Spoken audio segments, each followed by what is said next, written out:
საღამო მშვიდობის ეთერშია თავისუფალი სტუდია, მე ვარ ლელა ბაღდავაძე. მშვიდობა ან ვიზა ლიბერალიზაცია ევროკომისიის წერილზე ქართული ოცნების პასუხი ასეთია. სახელმწიფო პარტია ამბობს, რომ ბრიუსელის მოთხოვნების დაკმაყოფილებით საქართველოში საფრთხე მშვიდობას შეექმნება, ამიტომ არჩევანი ამ ორს შორის უნდა გაკეთდეს. თავად ოცნების ლიდერშიპი ფიქრობს, რომ ვიზა ლიბერალიზაცია მნიშვნელოვანია, თუმცა მშვიდობა უფრო მნიშვნელოვანი ვინაიდან ეგზისტენციალურ საკითხს სწორედ ეს უკანასკნელი წარმოადგენს. რამდენად უნდა დადგეს საკითხი ასე მშვიდობა თუ ვიზა ლიბერალიზაცია? დღეს ეს იქნება ჩვენი გადაცემის ერთ-ერთი მთავარი თემა, ამიტომ დავიწყოთ და წარმოვიდგენთ ჩვენს პირველ სტუმარს, პარტია ფედერალისტების ერთ-ერთი ლიდერი თენგო კირთაძე გახსნის დღევანდელ გადაცემას. გამარჯობა ბატონო თენგო და მადლობა რომ გვესტუმრეთ. გამარჯობათ, მადლობა ინტერესს. ბატონო თენგო, აი მოდით ჩვენი ინტერვიუ გავხსნათ სწორედ ევროკომისიის მიერ ქართული ოცნებისთვის გამოგზავნილი წერილის და ამ წერილზე ხელისუფლების პირველი პირების პასუხების შეფასებით მმართველი პარტია ამტკიცებს, რომ საკითხი დგას სწორედ ასე მშვიდობა და სტაბილურობა ან ვიზა ლიბერალიზაცია. უპირატესობას მშვიდობას და სტაბილურობას მივანიჭებთ, ევროპაში ვიზით წახვალთ თუ ვიზოთ, ეს ეგზისტენციალური საკითხი არ არის. ასე უპასუხა დღეს ირაკლი კობახიძემ ჟურნალისტების შესაბამის კითხვას. საკითხის ასე დასმას რა საფუძველი შეიძლება გქონდეს და რა საფრთხეს შეიძლება უქმდეს მშვიდობას და სტაბილურობას ვიზა ლიბერალიზაციის ქონა?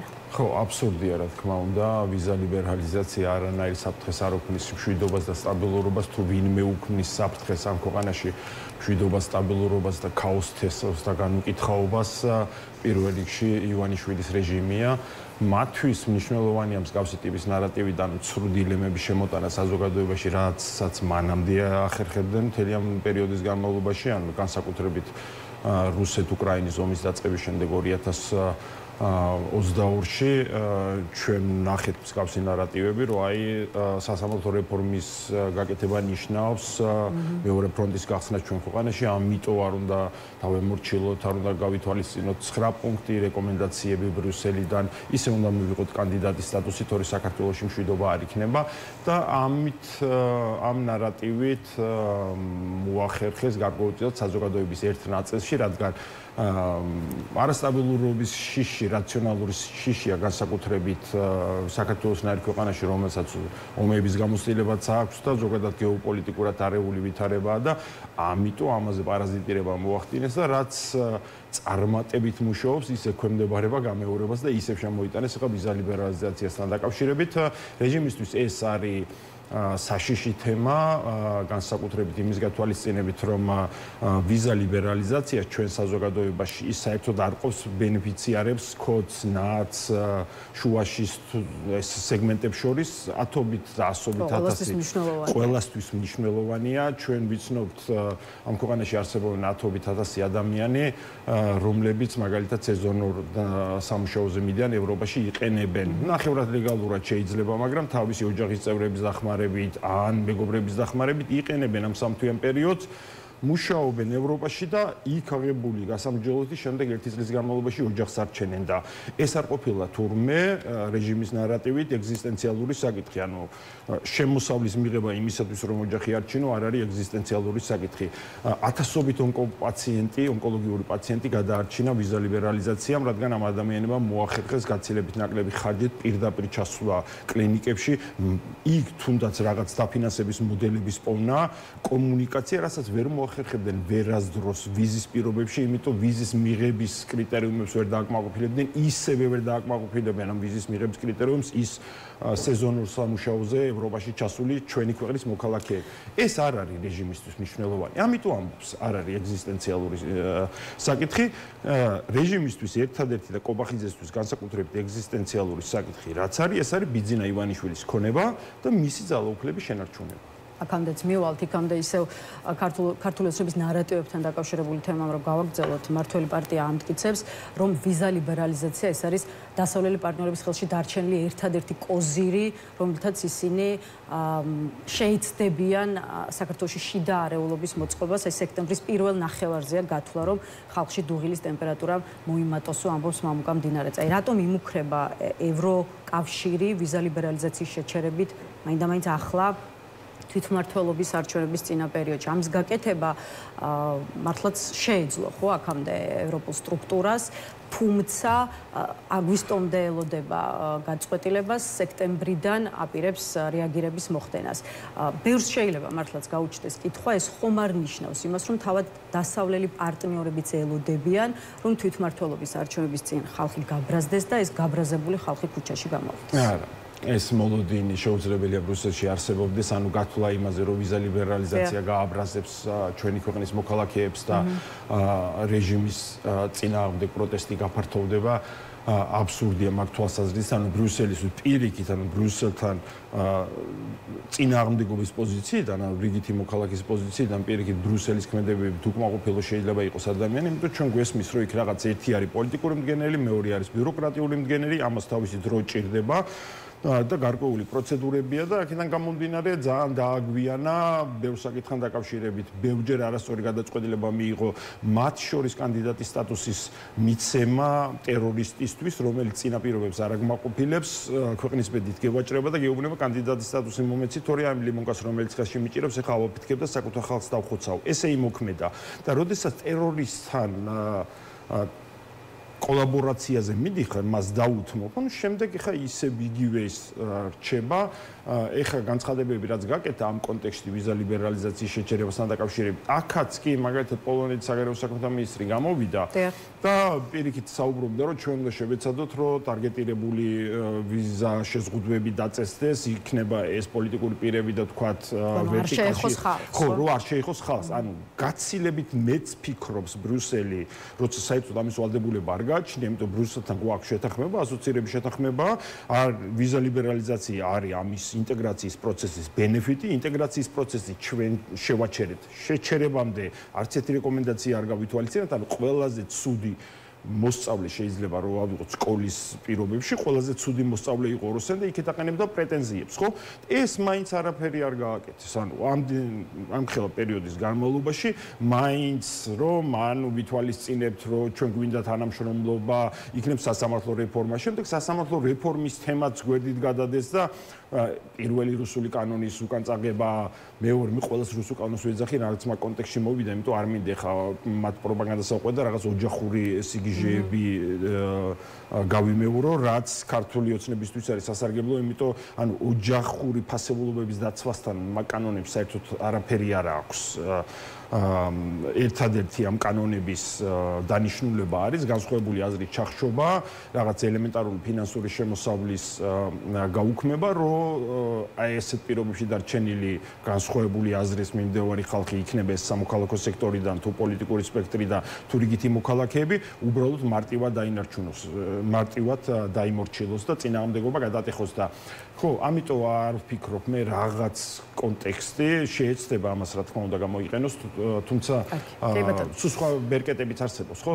კიდევ ბევრი მექანიზმია, რაც შეუძლია ბრუსელს გააკეთოს, სანქციები მათ შორის შეუძლიათ ორბანთან გარკვეული შეთანხმება მიაღწიონ შიდა ევროპული გვაქვს ამის შანსს ხედავთ გათვალისწინებით იმ მეგობრობიდან რაც ორბანსა და ირაკლი ყობახიძის ზოგადად ივანიშვილის ბიძაშვილი ხო არ არის და მისი ისეთი გადამკვდარი მოკავშირე ანუ ორბანს აქვს შიგნით ევროპაში პრობლემა რომ ის ცდილობს ავტორიტარიზმის კონსოლიდაცია მოახდინოს, მაგრამ შებოჭილია უფრო მნიშვნელოვანი ინსტიტუტებით, იმიტომ რომ თვითონ ამ ოჯახის ნაწილია სამართლებრივ სივრცეშია ჩვენგან განსხვავებით სამწუხაროდ, იქ ნატოშია, აქ ევროკავშირშია და ვერ ახერხებს მას, რომ აი ესე ბოლომდე როგორც ბიზინა ივანიშვილს სურს და როცა ყველა ინსტიტუცია მიიტაცა და მედია მარდატოვა ფაქტობრივად თავისუფალი, ამიტომ ჭირდება ორბანს გარკვეულწილად ევროპის კავშირის შიგნითაც მომხრეები, რომლებიც გარკვეულ საკითხებთან დაკავშირებით ივაჭრებენ და მათ შორის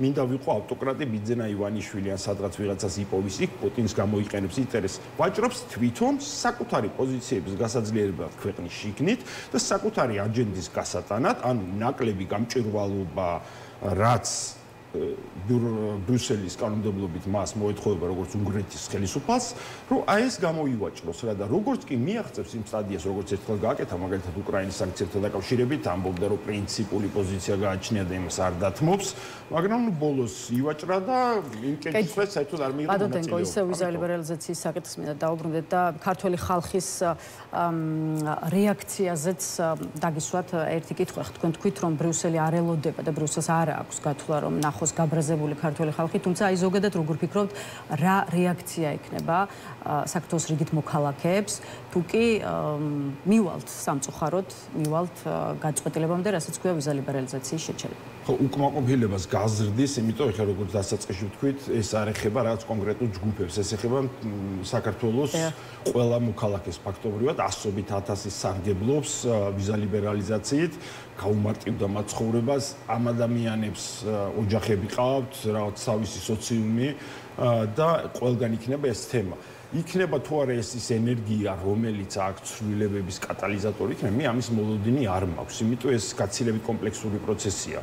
ჩვენ რეჟიმს ვერ ჩამოაქცევს, მსგავსი ტიპის ავტოკრატიულ რეჟიმს რაღაც ერთი კონკრეტული უკმაყოფილება. ეს უნდა იყოს ბევრი პრობლემის და თემის, იმიტომ ადამიანები განსხვავებული არიან და განსხვავებულ სტიმულებზე რეაგირებენ. ერთობლიობა ჩვენ საერთო სურათში უნდა დავანახოთ, თუ ის მშვიდობა, რაზეც ასეთი თემები არ არის სახეზე, თითქოს არ გვაკლია ისეთი თემები, ხო, არ გვაკლია და ამიტომ ერთიანი სურათი უნდა გამოიკვეთოს, რა არის რეჟიმის პერსპექტივა მომავალში. კარგი, დაუშვათ უჯერებთ ყველა ბიძინა ივანიშვილს. ანუ უქმდებით ოპოზიციას, სამოქალაქო სექტორი, პროტესტი წყდება.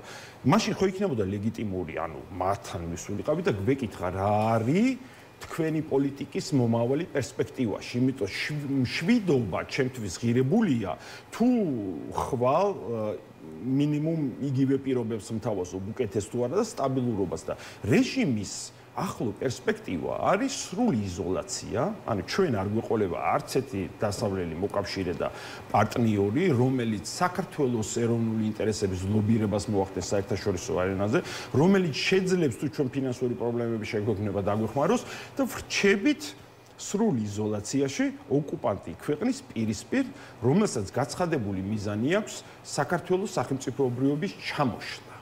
აი შემდეგ ვილაპარაკოთ მშვიდობაზე, რა მშვიდობას მოიტანს ეს, განსაკუთრებით იმის გათვალისწინებით, როგორი ისტორიული გამოცდილება გვაქვს. ერთხელ დუგინთან ქონდა ალტინფოს ინტერვიუ და იქ დაიწყო და 1801-ში ხო რაღაცა შეცდომა მოგვივიდა, რომ დაგიბყარით და ბოლოს მივიდა 1921-მდე და ხო 1921-ში შეცდომა მოგვივიდა და დაგიბყარით. ანუ არც მალავენ, რომ არც სამართლებრივი საფუძველი არ არსებობდა, არც მოკავშირეობას ვაპირებდით იმ პერიოდში, პირიქით საქართველოს დამოუკიდებლობა აღიარა 1920 წელს და რაღაც ვითომ მეგობრობაზე შეთანხმდა. ეს არის უნდა თუ არა შეიძლება ქართული ოცნების რეჟიმის პირობებში იყვნენ მნიშვნელოვანი პოლიტიკური ფიგურები, რომელსაც ეს პერსპექტივა თვითონ არ ხიბლავს. ანუ მე დარწმუნებული ვარ, კობახიძეს ეს პერსპექტივაც კი ხიბლავს, რომ ჩვენ მარტო დავჭერთ გენოციდური ძალის პირისპირ. მაგრამ ვიღაცებს შეიძლება არ ხიბლავდეს, მაგრამ შემდეგ არ გვექნება ალტერნატივა. ანუ წინააღმდეგობა ამ ქვეყანაში თუ შეწყდა და რეჟიმმა მოახერხა კონსოლიდირება, გარდაუვალი პერსპექტივა ის რომ რჩებით გენოციდური ძალის წინააღმდეგობას რაც შეეხება ბატონ თენგო, აი როგორ უნდა ჩაიაროს მაგალითად უშუალოდ 4 ოქტომბრის დღემ, როცა დაგეგმილია ადგილობრივი თვითმმართველობის არჩევნების ჩატარება. ხო, მაგალითად ნაციონალური მოძრაობის ხედვაა, რომ 4 ოქტომბერს სწორედ ადგილობრივი არჩევნების დღეს ოცნებისადმი კრიტიკულად განწყობილი მოქალაქეების ქუჩაში გამოყვანის ორგანიზება უნდა მოხდეს, გაიმართოს მასშტაბური აქცია, პროტესტი არ შეწყდეს იქამდე, ვიდრე შვიდობიანად არ დაემხობა ხელისუფლება. ის სწორედ ამ ტერმინს იყენებენ, შვიდობიანი დამხობა. თქვენს პარტიაში რას ფიქრობთ ხელისუფლების შვიდობიანი გზით დამხობის გეგმაზე და თუ კი ეთანხმებით იქნება ახსნათ მაშინ აი ეს შვიდობიანი დამხობა რას გულისხმობს? ნაციონალური მოძრაობისთვის უმჯობესი იქნება პარტიის შიგნით ჩამოყალიბდეს ჯერ ზოგადად რა პოზიცია აქვს ახლა ეს 4 ოქტომბრის აჯენდა რაც არის პაატა ბუჯულაძესთან ერთად ეს არის ლევან ხაბეიშვილის ფლანგი. ანუ პარტიის თავმჯდომარე თინა ბუკუჩავა ამას არ იზიარებს. ანუ მინიმუმ საჯაროდ ამ თემაზე არ საუბრობს მხოლოდ ხაბეიშვილი და ეს იმაზე მიუთითებს თუ რა მდგომარეობა ნაციონალურ მოძრაობაში და ამიტომ საკუთარ პარტიას მიხედონ და სხვების დამოძღვრას თავი შეეშვა. მე არ ვარ მომხრე რაღაც კონკრეტული თარიღების ჩამოკიდების. ანუ არა სერიოზულად მიმაჩნია და რატო? თან განსაკუთრებით 4 ოქტომბერს, ხო? რატო 4 ოქტომბერი და რატო მაშინ 3 ოქტომბერი არა? ანუ რატო ველოდებით? თუ 4 ოქტომბერს შემიძლია 200,000 ადამიანი გამოვიყვანო, რომელშიც ისეთი ენერგიაა, რომ დემოკრატიულად ეს რეჟიმი დაამხოს, ხო? ანუ მიაწვეს. მაშინ რატო 3 ოქტომბერს შევძლებდი იგივე რაოდენობის და რატოა ცუდი თარიღების ჩამოკიდება? იმიტომ ჩვენ არ ვართ ჯერ იმ ეტაპზე, როცა კრიტიკული მასა საზოგადოების მზად იქნება, აი სწორედ ესეთი мотивაციით გამოსასვლელად ქუჩაში რა თქვას, მე ქუჩაში გამოვედი, ამათან სალაპარაკო არაფერი არ მაქვს, ეს არის მოთხოვნები და სახლში აღარ წავა? სახლში აღარ მივდივარ. და აი მოთხოვნებს თუ არ დამიკმაყოფილებენ, შემდეგ გადავდივარ იერიშზე. ხო, შევიწროება როგორც იქნება, მაგალითად სახელმწიფო არ ვიცი, შენობების პიკეტირება, ბლოკირება ქუჩების. სავსებით შესაძლებელია ხალხი ამისთვის მზად იქნება. სავსებით შესაძლებელია, ანუ მიზანი ეს არის მათ შორის იმ 8 პარტიის და საზოგადოებრივი ორგანიზაციების, რომლებთანაც ჩვენ ეხლა არაღიარების და ცვლილებების კამპანიაში თანამშრომლობთ. მიზანი არის სწორედ ისეთი განწყობის შექმნა, ანუ ჩვენ ყველას გვაქვს ვიცნობიერებული, რომ საქართველოში ძალიან ბევრი ადამიანი არის უკმაყოფილო რეჟიმით. მათ ჭირდებათ მათ ერთ ნაწილს, რომელსაც ჩამოყალიბება უჭირს და ეგრეთ წოდებული სტატუს კვო ამომრჩევას ეძახიან, ანუ თუ რაღაც გაცილებით უკეთეს არ შემომთავაზებ, ქაოსს და ქაოსს შორის მე უბრალოდ არ მინდა არანაირი კონტრიბუცია შევიტანო, ვიქნები ჩემთვის სახში და თუ მე სახში დავრჩები, ის სტატუს კვო ქაოსი რაც არის, ანუ დღევანდელი ივანიშვილის ქაოსი და განუკითხაობა, ეს დარჩება. ამიტომ ჩვენ გვჭირდება საზოგადოების ეს ნაწილი. იმისათვის რომ საზოგადოების ეს ნაწილი შემოვიდეს პროტესტი გააფართოვოს, შეიქმნას ის კრიტიკული მასა, რომელიც საჭირო არის მშვიდობიანი რევოლუციისთვის მათ შორის. აუცილებელია, რომ ამ ადამიანებს ვესაუბროთ სწორედ იმ შიშებზე, იმ მომავლის პერსპექტივებზე და იმედზე, რაც მათ გააუძრავთ სურვილს თავისი მომავალი და თავისი ოჯახების მომავალი დააკავშირონ არა რეჟიმის მიმღებლობას, არამედ ცვლილებებისთვის ბრძოლას. კეთილი, გასაგებია. ბატონო, რადგან ადგილობრივი თვითმმართველობის არჩევნები ვახსენეთ, რამდენიმე წუთი უშუალოდ იმ პარტიების და ასეთი პარტია ამ ეტაპზე ორია პოზიციაზეც, რომელიც როგორც ვიცით, აპირებს თვითმმართველობის არჩევნებში მონაწილეობას, მეტიც გიორგი გახარიას პარტია და ლელო არჩევნებისთვის თანამშრომლობაზეც შეთანხმდა, ისინი მერობის და საკრებულოების მაჟორიტარობის კანდიდატების შერჩევას ერთად აპირებენ, ან აპირებენ, რომ ერთმანეთის მიერ შერჩეულ კანდიდატებს არ ჩაუდგნენ კონკურენციაში. აი მამუკა ხაზარაძემ ციხიდან გამოგზავნილ წელში გუშინაც გააკეთა განცხადება, რომ ბოიკოტი ქართული ოცნების ადგილობრივ დონეზე ჩაბეტონებას შეუწყობს ხელს. ეხლა ამაზე ბევრჯერ გისაუბრიათ, თუმცა ვიდრე ადგილობრივი თვითმმართველობის არჩევნები ჩაივლის, მოგვიწევს კიდევ ბევრჯერ ამ საკითხზე საუბარი. შესაბამისად, ხო, აი კიდევ ერთხელ, რატომ უნდა ვიფიქროთ, იფიქროს ამომრჩეველმა, მათ შორის ოპოზიციურად განწყობილმა ამომრჩეველმა, რომ ხაზარაძე ცდება, როცა ამბობს, რომ ბოიკოტი ქართულ ოცნებას ადგილობრივ დონეზე კიდევ უფრო გაამყარებს. ელემენტარული კითხვა უნდა დაუსვან ხაზარაძეს, ან ნებისმიერ მის წარმომადგენელს, ან გახარიას წარმომადგენელს. რა არის მათი მიზანი? ანუ რაღაცას როცა ვაკეთებთ, ხო უნდა გქონდეს რაღაც მიზანი. და ამ მიზნის მიღწევის გზები როგორღაც უნდა შევძლოთ გამოკვეთოთ. ანუ მიზანს ვერ ჩამოაყალიბებენ ეს ადამიანები. ან გულწრფელად რომ შეძლონ საჯარო კომუნიკაცია, მე კი ვიცი რა არის მათი მიზანი. რომ ვიწრო პარტიული ინტერესი, ეხლა როცა ნაციონალურ მოძრაობას უსტია, ლიდერები ციხეში არიან, არ არსებობს ფინანსური რესურსი, იგივე პრობლემები აქვს კოალიციაზე ცვლილებებისთვის, ან პარტია ახალს ლიდერები ციხეში, ფინანსური რესურსები არ არსებობს, ტელევიზიებზე გავლენა არ აქვს და რაღაცა. მამუკა ხაზარაძემ ჩათვალა, რომ სტატუს კვო ოპოზიციურ ფლანგზე უნდა იყოს თავარი ოპოზიციური ძალა. და ეს არის არჩევნები იმისთვის, რომ ეს სტატუსი გაიფორმოს. ანუ რისთვისაც მიშა სააკაშვილი. ფიქრობ, რომ მამუკა ხაზარაძეს რამდენიმე საკრებულოში, რამდენიმე შეყვანა და ეს საერთოდ არანაირი რელევანტურობა არ აქვს. საერთოდ არ აინტერესებს ვინ შევა საკრებულოში, საერთოდ არ აინტერესებს ის ბიუჯეტური დახმარება, რასაც და ხელფასები, რასაც მისი თანამშრომლები აიღებენ. ეს ხაზარაძის თემა არ არის. ამ არჩევნებში მეც დახარჯავს ვიდრე საკრებულოს ხელფასები და პარტიული დაფინანსება ამას უნას გაურებს. მამუკა ხაზარაძეს აინტერესებს ფორმალური სტატუსი. ეს ფორმალური სტატუსი იქნება არჩევნების შედეგებიდან. ამიტომ აძლევს ლეგიტიმაციას რეჟიმს, ამიტომ ეხმარება მას გარკვეულწილად თავისი ძალაუფლების გამყარებაში, რომ შავი თეთრზე სადღაც ეწეროს, რომ მეორე ადგილზე გავიდა პარტია ლელო ძლიერი საქართველო თუ რაც ქვიათ, თავისი 15% თუ რაღაცა და ეგ არის ოპოზიცია ამ ქვეყანაში და ეს არის ალტერნატივა რეჟიმის. და გათვლა არის როგორც სააკაშვილის ქონდა გათვლა მთელი ამ პერიოდის განმავლობაში, როდესაც მედიის მეშვეობით რეალობას აყალბებდა და ნაციონალურ მოძრაობის გარდა არავის არ აჩვენებდა, იმიტომ რომ რაღაც კონკურენცია არ შექმნილიყო და სურათი დარჩენილიყო, რომ ქართული ოცნების ერთადერთი გამოწვევა არის მიხეილ სააკაშვილი, ამაში იხდიდა ფულს, ეხლა ხაზარაძე იხდის ფულს მაგაში. ანუ აპირებს და ამით ღალატობს ქვეყნის ეროვნულ ინტერესებს. ანუ უცუდესად მოდის.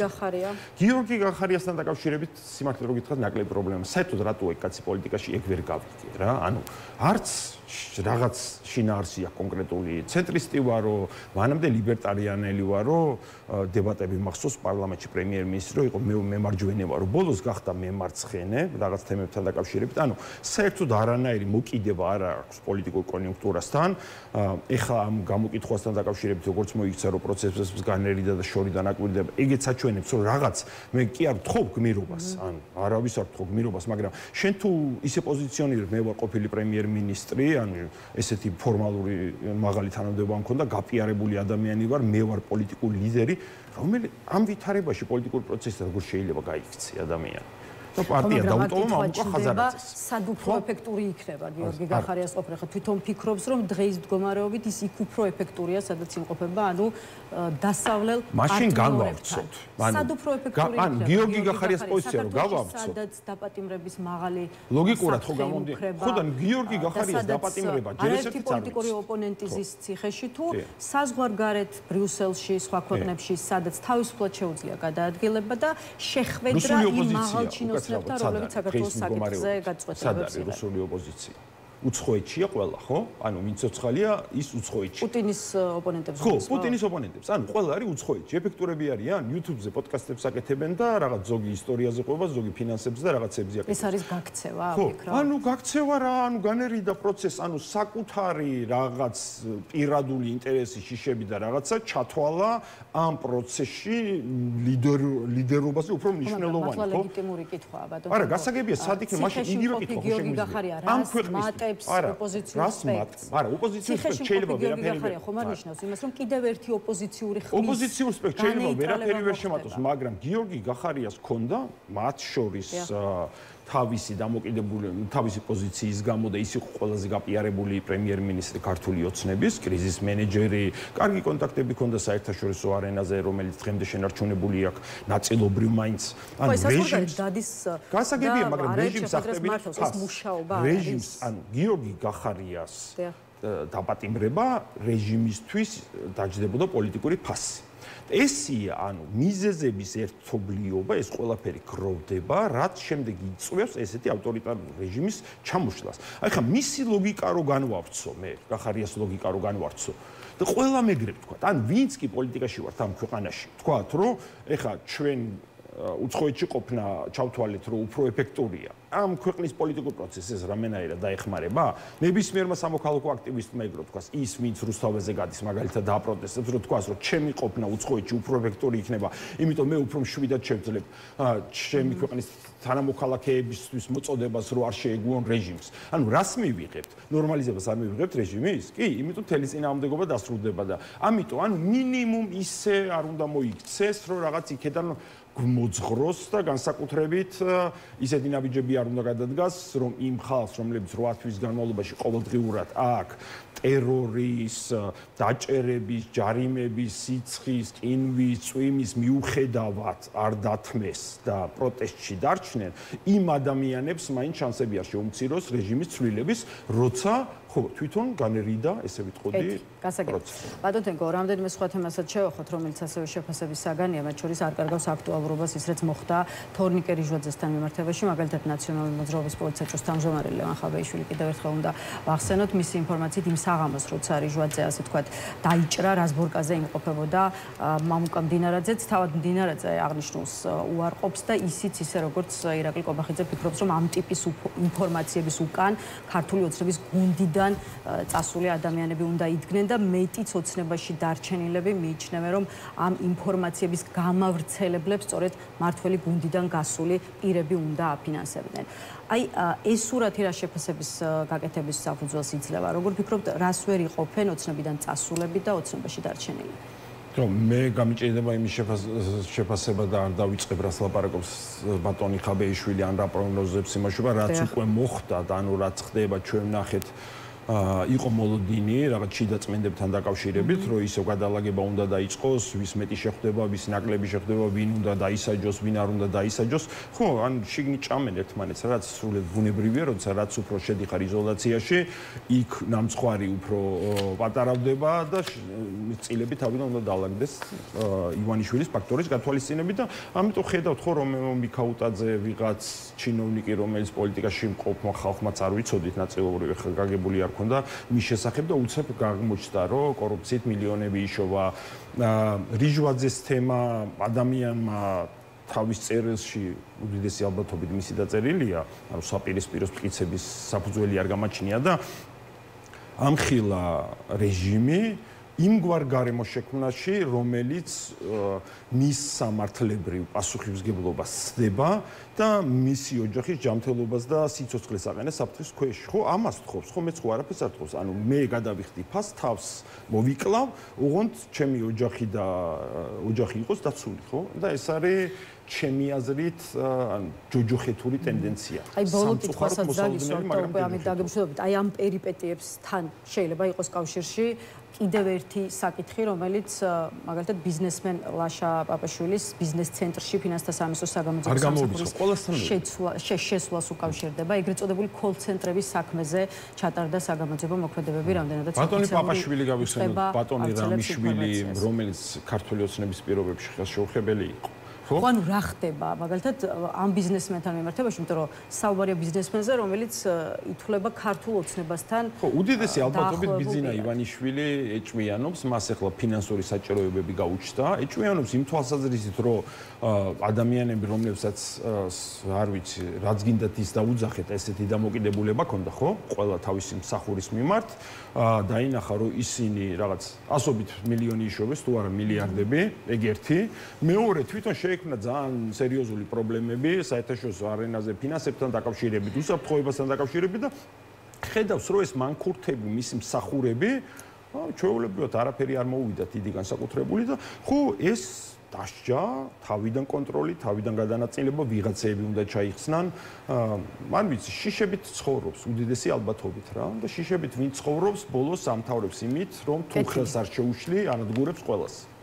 კეთილი, მადლობა სტუმრობისთვის, დაგემშვიდობებით. თენგო კირთაძე პასუხობდა ჩვენს კითხვებს, ახლა კი გახარიას პარტიის ერთ-ერთი ლიდერი გიორგი შარაშიძე შემოგვერთდება, ევროკომისიის წერილი და ქართული ოცნების პასუხი, თვითმმართველობის არჩევნები და ოპოზიციის იმ ნაწილის გეგმები, რომელიც ადგილობრივ არჩევნებში მონაწილეობას აპირებს და ასე შემდეგ და ასე შემდეგ სასაუბრო გადაცემის ამ ნაწილშიც ბუნებრივია ბევრი გვაქვს. ჩვენი სტუმარი კი უკვე სტუდიაშია და შესაბამისად მივესალმები გიორგი შარაშიძეს. ბატონ გიორგი, გამარჯობა და მადლობა რომ შემოგვიერთდით. მოგესალმებით, სამშვიდობოს. ბატონ გიორგი, ევროკომისიის მიერ ქართული ოცნებისთვის გამოგზავნილი წერილია ამ კვირის ერთ-ერთი მთავარი თემა და ამიტომ დავიწყოთ ამით. მართლ პარტიაში არწმუნებენ საზოგადოებას, რომ ბრიუსელი კვლავ ყალბი დილემის წინაშე გვაყენებს, რაც მოქალაქეებმა კარგად უნდა გაიაზრონ. ციტატა: ბრიუსელი გვეუბნება, რომ ავყვეთ ცრუ იდეოლოგიას და ვთქვათ, რომ კაცი შეიძლება გახდეს ქალი და ქალი შეიძლება გახდეს კაცი. ეს იგივეა, ბრიუსელს მოეთხოვა გვეღიარებინა, რომ დედამიწა არის ბრტყელი, აი ასე ხსნიან საქართველოს ხელისუფლების პირველი პირები იმას, რასაც მათგან ითხოვენ ბრიუსელში. აი თქვენ როგორ ხედავთ იმას, რაც ევროკომისიას უნდა? აი ამ 8 მოთხოვნის დაკმაყოფილებით როგორ ქვეყანას ვიღებთ? უფრო დემოკრატიულ, სადაც ადამიანის უფლებები სხვადასხვა თვალსაზრისით და ყველა მიმართულებით იქნება დაცული, თუ მართლაც არ ვიცი, აი გამრუდებულ ვითარებას და მართლაც იმის აღიარებას, რომ დედამიწა მრგვალი კი არა ბრტყელია. კიდევ ერთხელ მოგესალმებით, მოგესალმებით მაყურებელს. მე ბატონ კობახიძეს ახეთ შეუბრუნებ კითხვას თქვენი ეთერის მეშვეობით. ახლა არ ვიცი რას გულისხმობს ის თუ თავისუფალი სასამართლოს არსებობა ამ ქვეყანაში, ადამიანის უფლებების დაცვა, კანონის უზენაესობის არსებობა, თავისუფალი სამართლიანი არჩევნების უფლება, ეს ყველაფერი თუ იმას ნიშნავს, რომ კაცი აღარ უნდა იყოს და ხალი აღარ უნდა იყოს, მაშინ გამოვიდეს და პირდაპირ თქვას, ხო?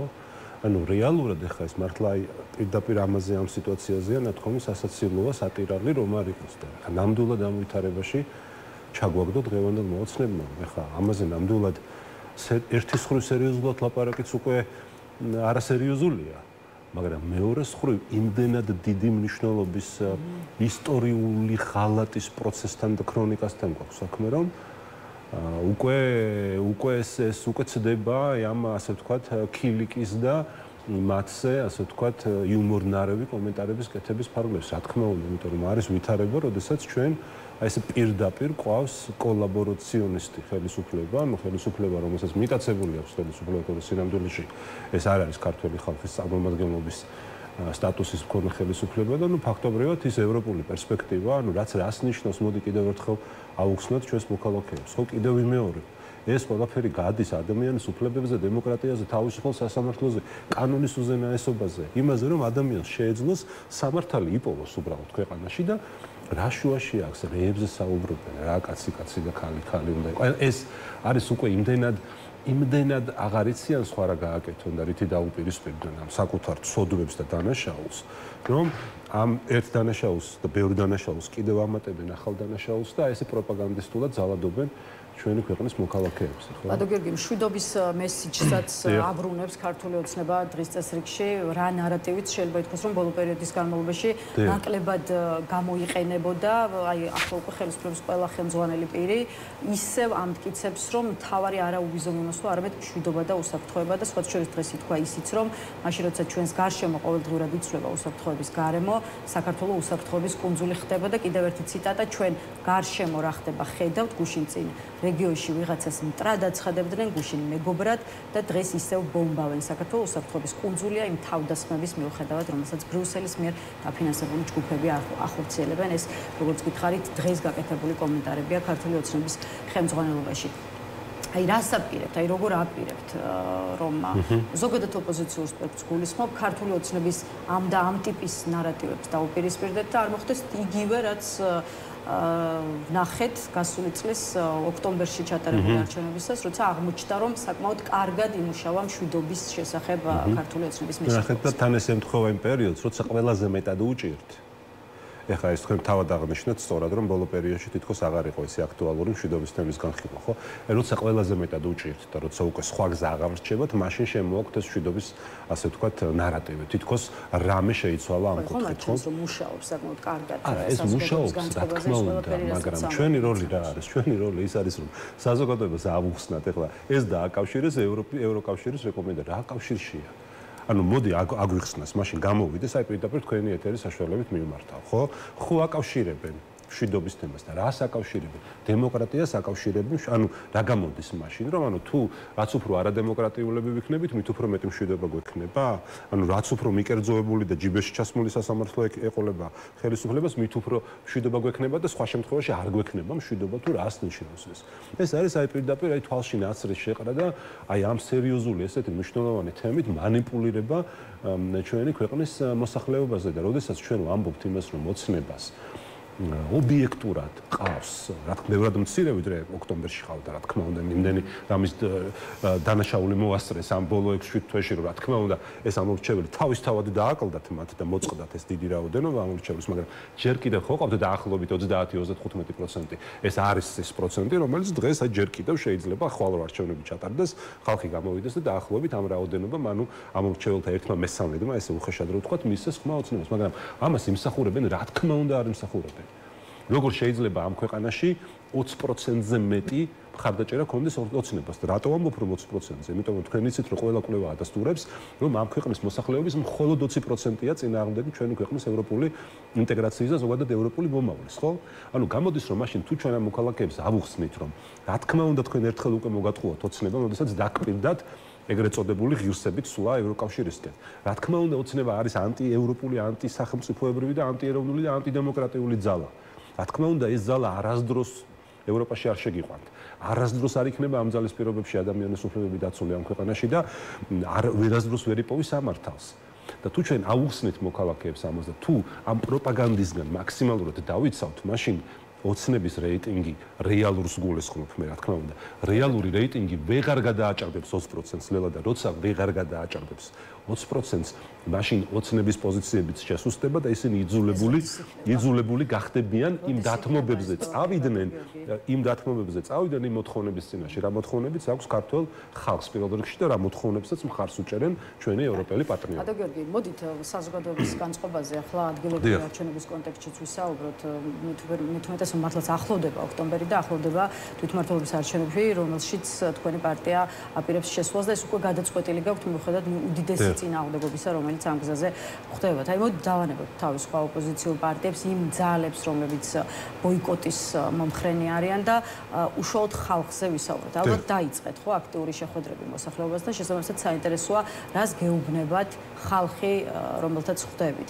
აწყდებით მათი მხრიდანაც წინააღმდეგობას, კრიტიკას, ლანძღვას და გინებას თუ შეგიძლიათ ვთქვათ, რომ ამომრჩეველთა უმეტესობას აქვს განწყობა მივიდეს თვითმმართველობის არჩევნებზე. ძალიან კარგი კითხვაა. პირველ რიგში მოდი ვთქვათ, რომ რადგან ესეთი კონკრეტული კითხვა დასვით, განვასხვაოთ თბილისი და რეგიონები. ანუ თბილისში ვითარება არის განსხვავებული, რეგიონებში არის სრულიად სხვა მოცემულობა. დავიწყოთ რეგიონებით. რეგიონებში მოსახლეობის უმრავლესობა ემხრობა არჩევნებში მონაწილეობას და მზად არის თავადაც მივიდეს და თავისი საკუთარი ხმა არჩევნების დღეს საარჩევნო უბანზე დააფიქსიროს.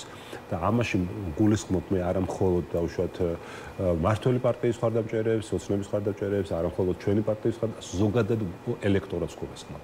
ჩვენი პარტიის შემთხვევაში, რა თქმა უნდა, ეს არის დიდი უმრავლესობა და მინდა გითხრათ, რომ სხვა ოპოზიციური პარტიების მხარდამჭერებიც კი, ანუ იმ პარტიების, რომლებიც ბოიკოტის გზით მიდიან გაცხადებულად, ამ პარტიების მხარდამჭერების მინიმუმ 1/3 ამ ეტაპისთვის თბილისში განსხვავებული სურათია, მზად არის მივიდეს არჩევნებზე. თქვენ ისე ლელო მერის არჩევნებს გულისხმობთ. ახლა თბილისში განსხვავებული ვითარებაა. ანუ თბილისში რეალურად ოცნების რეალურ რეიტინგს გულისხმობ, თბილისში 20%-ს არ აღემატება დღეისათვის. და რატომ არის არარეალური, რომ თუნდაც ჩვენ და ლელომ და კიდევ ვიმეორებ იმ ვითარებაში, როდესაც ჩვენ არ გვეყოლება პარტიული კანდიდატი. თბილისის მერობის კანდიდატი არ იქნება არც პარტია გახარია საქართველოსთვის წევრი და არც პარტია ლელოს წევრი და კოალიცია ძლიერი საქართველოს წევრი. ეს დიდი ალბათობით იქნება ნეიტრალური უპარტიო პოლიტიკურად ნეიტრალური უპარტიო კანდიდატი და ამ პირობებში, რა თქმა უნდა, ჩვენ გვაქვს იმედი იმისა, რომ ამ კანდიდატს გარდა ჩვენი პარტიების მხარდაჭერისა იქნება იმ ოპოზიციური პარტიების ამომრჩევლის მხარდაჭერაც, რომელიც მზად არის მივიდეს არჩევნებზე და საკუთარი ხმა დააფიქსიროს.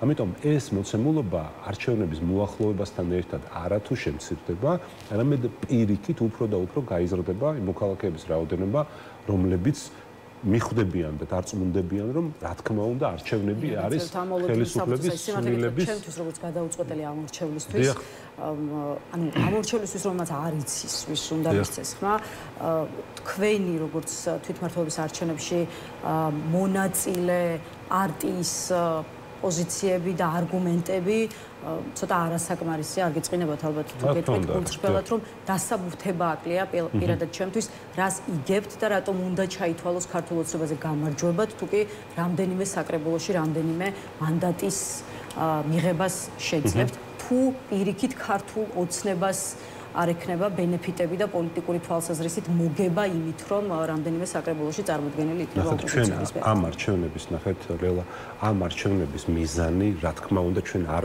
დავყავს ისეთ დაბალ დონეზე, თამასა ისე დაბლა, რა თქმა უნდა, არ გვაქვს ჩამოწეული, რომ მართლაც თითქოს ვიბრძოდეთ ახლა რამდენიმე საკრებულოში მანდატების, ხო? ამ მანდატები რო გვინდოდეს და ასე ვთქვათ, თანამდებობები რო გვინდოდეს, არ წავიდოდით იმ გზით, რა გზითაც მივდივართ და ვეპატიჟებით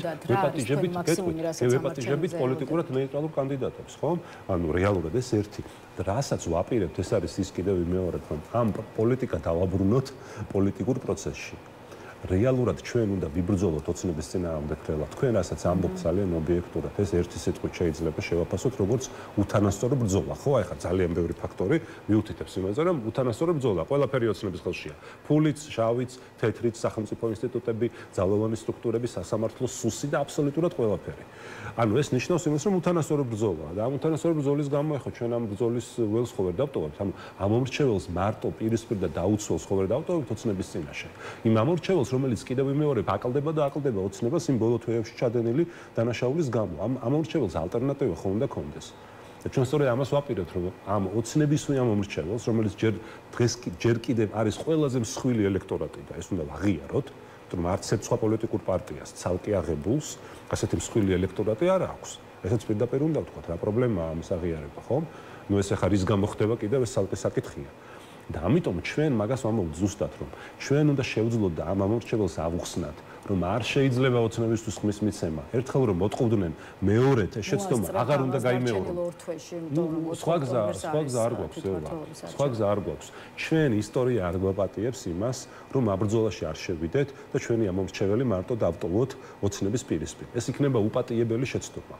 და როდესაც ვამბობთ, რომ ჩვენ მივდივართ არჩევნების გზით მოცემულ ვითარებაში, რა თქმა უნდა, ვიცით, რომ არც ეს არ არის საუკეთესო და იდეალური გადაწყვეტილება.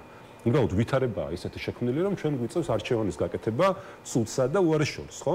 ანუ ბოიკოტი საერთოდ უარესია. ბოიკოტი არის საერთოდ გაუგებარი ერთგვარი რაღაცა თეორია, ამიტომაც არის, რომ ეს პარტიები, რომლებიც ბოიკოტის გზით მიდიან, ვერ გვთავაზობენ ვერანაირ კონკრეტულ გეგმას. თქვენ რა მოისმინეთ? რა თქმა უნდა, მე თქვენი კრიტიკა ძალიან კარგად მივიღეთ, არაფერი არ მწყენია, როცა თქვით, რომ ბოლომდე დამაჯერებელი არ არისო თქვენი არგუმენტები. დიდი ბოდიში მკითხვაც დაგიბრუნებთ თქვენის ნებართვით. იმ პარტიების არგუმენტები დამაკმაყოფილებელია, რომლებიც ბოიკოტის გზით მიდიან. მათგან საერთოდ არ მოგვისმენია არანაირი გეგმა. არგუმენტია, რომ ბოიკოტი უკვე არის გეგმა და ბოიკოტი ქართული ოცნებისთვის კიდევ უფრო ღრმა პოლიტიკურ კრიზისს შექმნის. მეტი კრიზისი რა უნდა შეიქმნას. გარეშე ფუნქციონირებადი საკრებულოები იქნება თუ არა ქართული საკრებულოების ფოტოშორის ბოლო ერთი წელია თბილისის საკრებულოს დეპუტატი გახლავართ მეც და ბოლო ერთი წელია ბოიკოტში ვართ ყველა ოპოზიციური პარტია მაგალითად საკრებულოში. აღარ ვლაპარაკობ პარლამენტს. და რა რამე პრობლემა შეექმნა ოცნებას და კანონებს ვერ ღებულობს თავის ჭკუაზე და მე ამ კანონების შესრულება ჩვენ საქართველოს თითოეულ მოქალაქეს არ ევალება და ამ კანონების გამო ნახევარი საქართველოს ციხეებში არ არის გამოკეტილი და ჯარიმებს არ იხდის თუ რა? ანუ ეს არის სამწუხარო რეალობა, რა თქმა უნდა სამწუხარო რეალობა, ჩამოყალიბებული ავტორიტარიზმის შექმნა ოცნებამ ამ ქვეყანაში. მას პარლამენტი და ყველა ეს სტრუქტურა ჭირდება მხოლოდ ფორმალურად. არ ვიქნებით ჩვენ იქ თვითონვე შექმნის თავის ხელოვნურ ოპოზიციას სატელიტურ პარტიებს არ ყავს თუ რა და არ ყოლია თუ რა და ამას მაინც გაასაღებს ერთგვარ რაღაცა დემოკრატიულ პროცესად. იტყვის რომ აქ იყო კონკურენტული გარემო, სხვადასხვა პარტიებმა მიიღეს მონაწილეობა და დაამთავრებს ამით საქმეს. არ გაუჭირდება ეს არაფერში. ნუ თუ აგერ დღეს გებულობთ ყობახიძე გამოდის და ესა რა ქვია პარტია რომლითაც აშინებს ჩვენს მოსახლეობას ამდენი წელია, ანუ ნაციონალურ მოძრაობას გულისხმობ, ხო? და ასე ვთქვათ, ბუა ტყავს გამოყვანილი და ლამის ყველა არჩევნებს ამ პარტიის დაბრუნების შიშით იგებს, რომ ოღონდ ნაცები არ დაბრუნდნენ და ჩვენ მოგვეცით ხმაო და ეხლა გამოდის დღეს და პირდაპირ ყობახიძე ამბობს, რომ თურმე ამ პარტიის ყოფილი თავმჯდომარე ოცნებიდან ხელფას იღებდა? ანუ რას ნიშნავს ეს?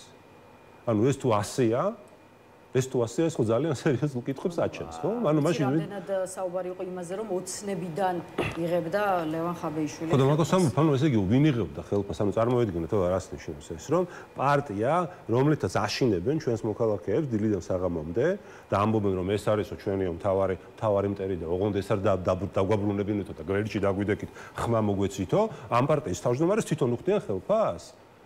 და ეს პარტია მე კი ვიცი ვინც არის ეს პარტია და ვინც არის ეს ადამიანი, მაგრამ ამაზე არ ნიშნავს საუბრობ მოქალაქეებს რას ეუბნებიან, ხო? ხო და ამიტომ ჩვენ მოქალაქეებს უნდა იყოთ უკვე უნარი, ვისაც აქამდე ვერ გამოაქვს დასკვნა და რეალურად გამოიტანონ დასკვნები რასთან გვაქვს საქმე, ხო? აქედან გამომდინარე. ბატონო გიორგი, როგორ ფიქრობთ, სხვათა შორის ეს ძალიან მნიშვნელოვანი თემა, იმიტომ რომ ქართული ოცნების ლიდერების მხრიდან წამოვიდა ისრების გადატანა გუნდიდან გასული ადამიანების მისამართი. ანუ ჩვენ არ უხდიდით და სხვა უხდიდაო? ზუსტად ამაზეა საუბარი, რომ იმ ინფორმაციების მიღმა, რომელსაც ავრცელებს ბოლო პერიოდში ლევან ხაბეიშვილი, დგანან სწორედ ქართული ოცნებიდან გასული ადამიანები ყველას არ ეხებაო, ესეც ითქვა მართლ პარტიაში, თუმცა ყოველ შემთხვევაში რამდენიმე ადამიანზე მაინც არის ეჭვი, როგორც ჩანს. მოდი გავანებოთ წარსულს თავი, ხო? საფუძველი ქონდეს იმ ინფორმაციას, რასაც რა განცხადებებიც კეთდება ირაკლი კობახიძეს იგივე მამუკა მდინარაძის მხრიდან და როგორ ფიქრობთ, ოცნებიდან წასული რომელი მაღალჩინოსნები სიმართლე გითხრათ არაფერი. ამ ადამიანებს ხედავთ. ირაკლი ღარიბაშვილი, ლილუაშვილი, არ ვიცი გომელაური, ვიზე შეიძლება იყოს საუბარი. ველა, ეხლა თქვენ რას უშვებთ, რომ ოცნებაში ეს იყო ისე გადაწყვეტილი თავისი ნებით და თვით ინიციატივით ვიღაც უხდიდა ხაბეიშვილს ხელფასს, თუ ეს ასე იყო? ხო, წარმოუდგენელია. ხო, რა თქმა უნდა, ეს იქნებოდა შეთანხმებული ოცნების ყველა ლიდერთან. ეს ახლა ცალკერად საკუთარი ინიციატივით მიდიოდა ვიღაცა და ხაბეიშვილს ხელფასს უხდიდა. რატომ არის გამორიცხული, რომ ამის თაობაზე ოცნების ლიდერშიპის ნაწილს ინფორმაცია არ ქონდა? ნუ არ ქონდა და მათივე პრობლემაა, საერთოდ ძალიან არასერიოზულია ეს ყველაფერი. მე ერთ-ერთი შემიძლია აი დღევანდელზე ვისაუბრო. აი დღევანდელი ვითარება გავშიფრო ძალიან მარტივად. რა ჩანს? ჩანს ის რომ თანამშრომლობა განცხადებებიდან, რომელიც კეთდება კობახიძე მდინარაძის მხრიდან ამ დღეს რა შემთხვევაში თანაგუნდელების მისამართი. დღეს რა ხდება? როგორც ვის ებრძვის და რატომ? როგორც კი ოცნებას და კობახიძეს ჭირდება იგივე გახარიას წინააღმდეგ რამის დასაბუთება, მოწმედ გამოდის ნაციონალური მოძრაობა. როდესაც ბატონი გახარია იმ ეგრეთ წოდებულ კომისიაზე პირველ მისვლაზეც, მეორე ჩართვაზეც, ყველანაირად აბსოლუტურად ყველა არგუმენტი გააქარწყლა და ამ შემთხვევაში გულისხმობ იქ რაღაცა სრულიად აბსურდულ ბრალდებას, რომ ცდილობენ ხა მიგვაკერონ ნაციონალური მოძრაობაზე საკრებულოებში ისინი გაქვთო კოალიციები და სამართლებრივად ხო საერთოდ აბსურდი, იმიტომ რომ ვერანაირად ვერ გვექნება კოალიციები, რამდენადაც არ უნდა გვინდოდეს და არც ფიზიკურად არ გვაქვს და არ არის ეს სიმართლე, რა თქმა უნდა, ხო? ამის ის რომ იქ რომ გახარიამ რომ გააქარწყლა და მე რაღაცნაირად უნდა დაესაბუთებინა, წულუკი ის გამოდის, ანი წითლიძე გამოდის, ანა წითლიძე, რომელსაც შემდეგ კობახიძე ქალბატონი ანაო მართალიაო ამბობს. ანუ წარმოიდგინეთ, ანუ მე ის ცნობილი ანდაზაროა ქართული მელამ თავისი კუდი მოწმედ მოიყვანა, ესეა რა, მელა კობახიძეა და მოწმე ანა წითლიძე. რეალურად ეს ვითარება გვაქვს, იმიტომ რომ ნახეთ ახლა კობახიძისთვის რო კითხო, ყველა იტყუება, გახარია იტყუება, ბრიტანეთი იტყუება, ევროკავშირის ყველა წევრი ქვეყანა და მათი ელჩების ჩათვლით იტყუებიან. ყველა იტყუება და თურმე ერთი ქალბატონი ანა წითლიძეა მართალი რა. იმიტომ რომ მართალიაო ვიძახის პირდაპირ ანა წითლიძე, ქალბატონი ანა წითლიძე მართალია. ანუ მაშინ თუ იმას დაუშვებთ და ამით ვამთავრებთ რომ თურმე შესაძლებელია რომ ეგრეთ წოდებული მთავარი ოპოზიციური პარტიის თავმჯდომარე მართველი პარტიიდან არაოფიციალურად ხელფასს იღებდეს, მაშინ ამ ლოგიკით დღეს გაცილებით მეტი ეჭვი შეიძლება სწორედ კობახიძეზე და ანა წითლიძის ურთიერთობაზე გქონდეს. თუ ეჭვებზეა საუბარი. ხო და ასე რომ სანამ რამე განცხადებას გააკეთებენ, ცოტა კარგად დაფიქრდნენ საერთოდ რაზე საუბრობენ. კარგი, პატაგები დრო რომ სწორად გავანაწილოთ, დავასრულოთ ნაციონალურ მოძრაობაზე საუბარი და თქვენი პარტიის ლიდერზე გადავიდეთ, გიორგი გახარიაზე. ვინაიდან და რადგანაც მის მიმართ არ წყდება კრიტიკა და ახლა უკვე იმ კითხვაზე პასუხის გამო, რომელიც უკავშირდებოდა საქართველოში მის დაბრუნებას და მოდით შევახსენოთ მაყურებლებს რა თქვა გიორგი გახარიამ გუშინ ბრიუსელში ჟურნალისტის შესაბამის კითხვაზე, თუ აქ ვარ ეფექტური, აქ ვიბრძოლებ, თუ იქ ვიბრძოლებ და თუ ციხეში ვარ ეფექტური, ციხეში ვიბრძოლებ, ჯერჯერობით ჩემი ყოფნა ყველაზე ეფექტური არის აქ ამ ადამიანებთან, ანუ იგულისხმება სწორედ ბრიუსელი და ზოგადად დასავლელი პარტნიორები.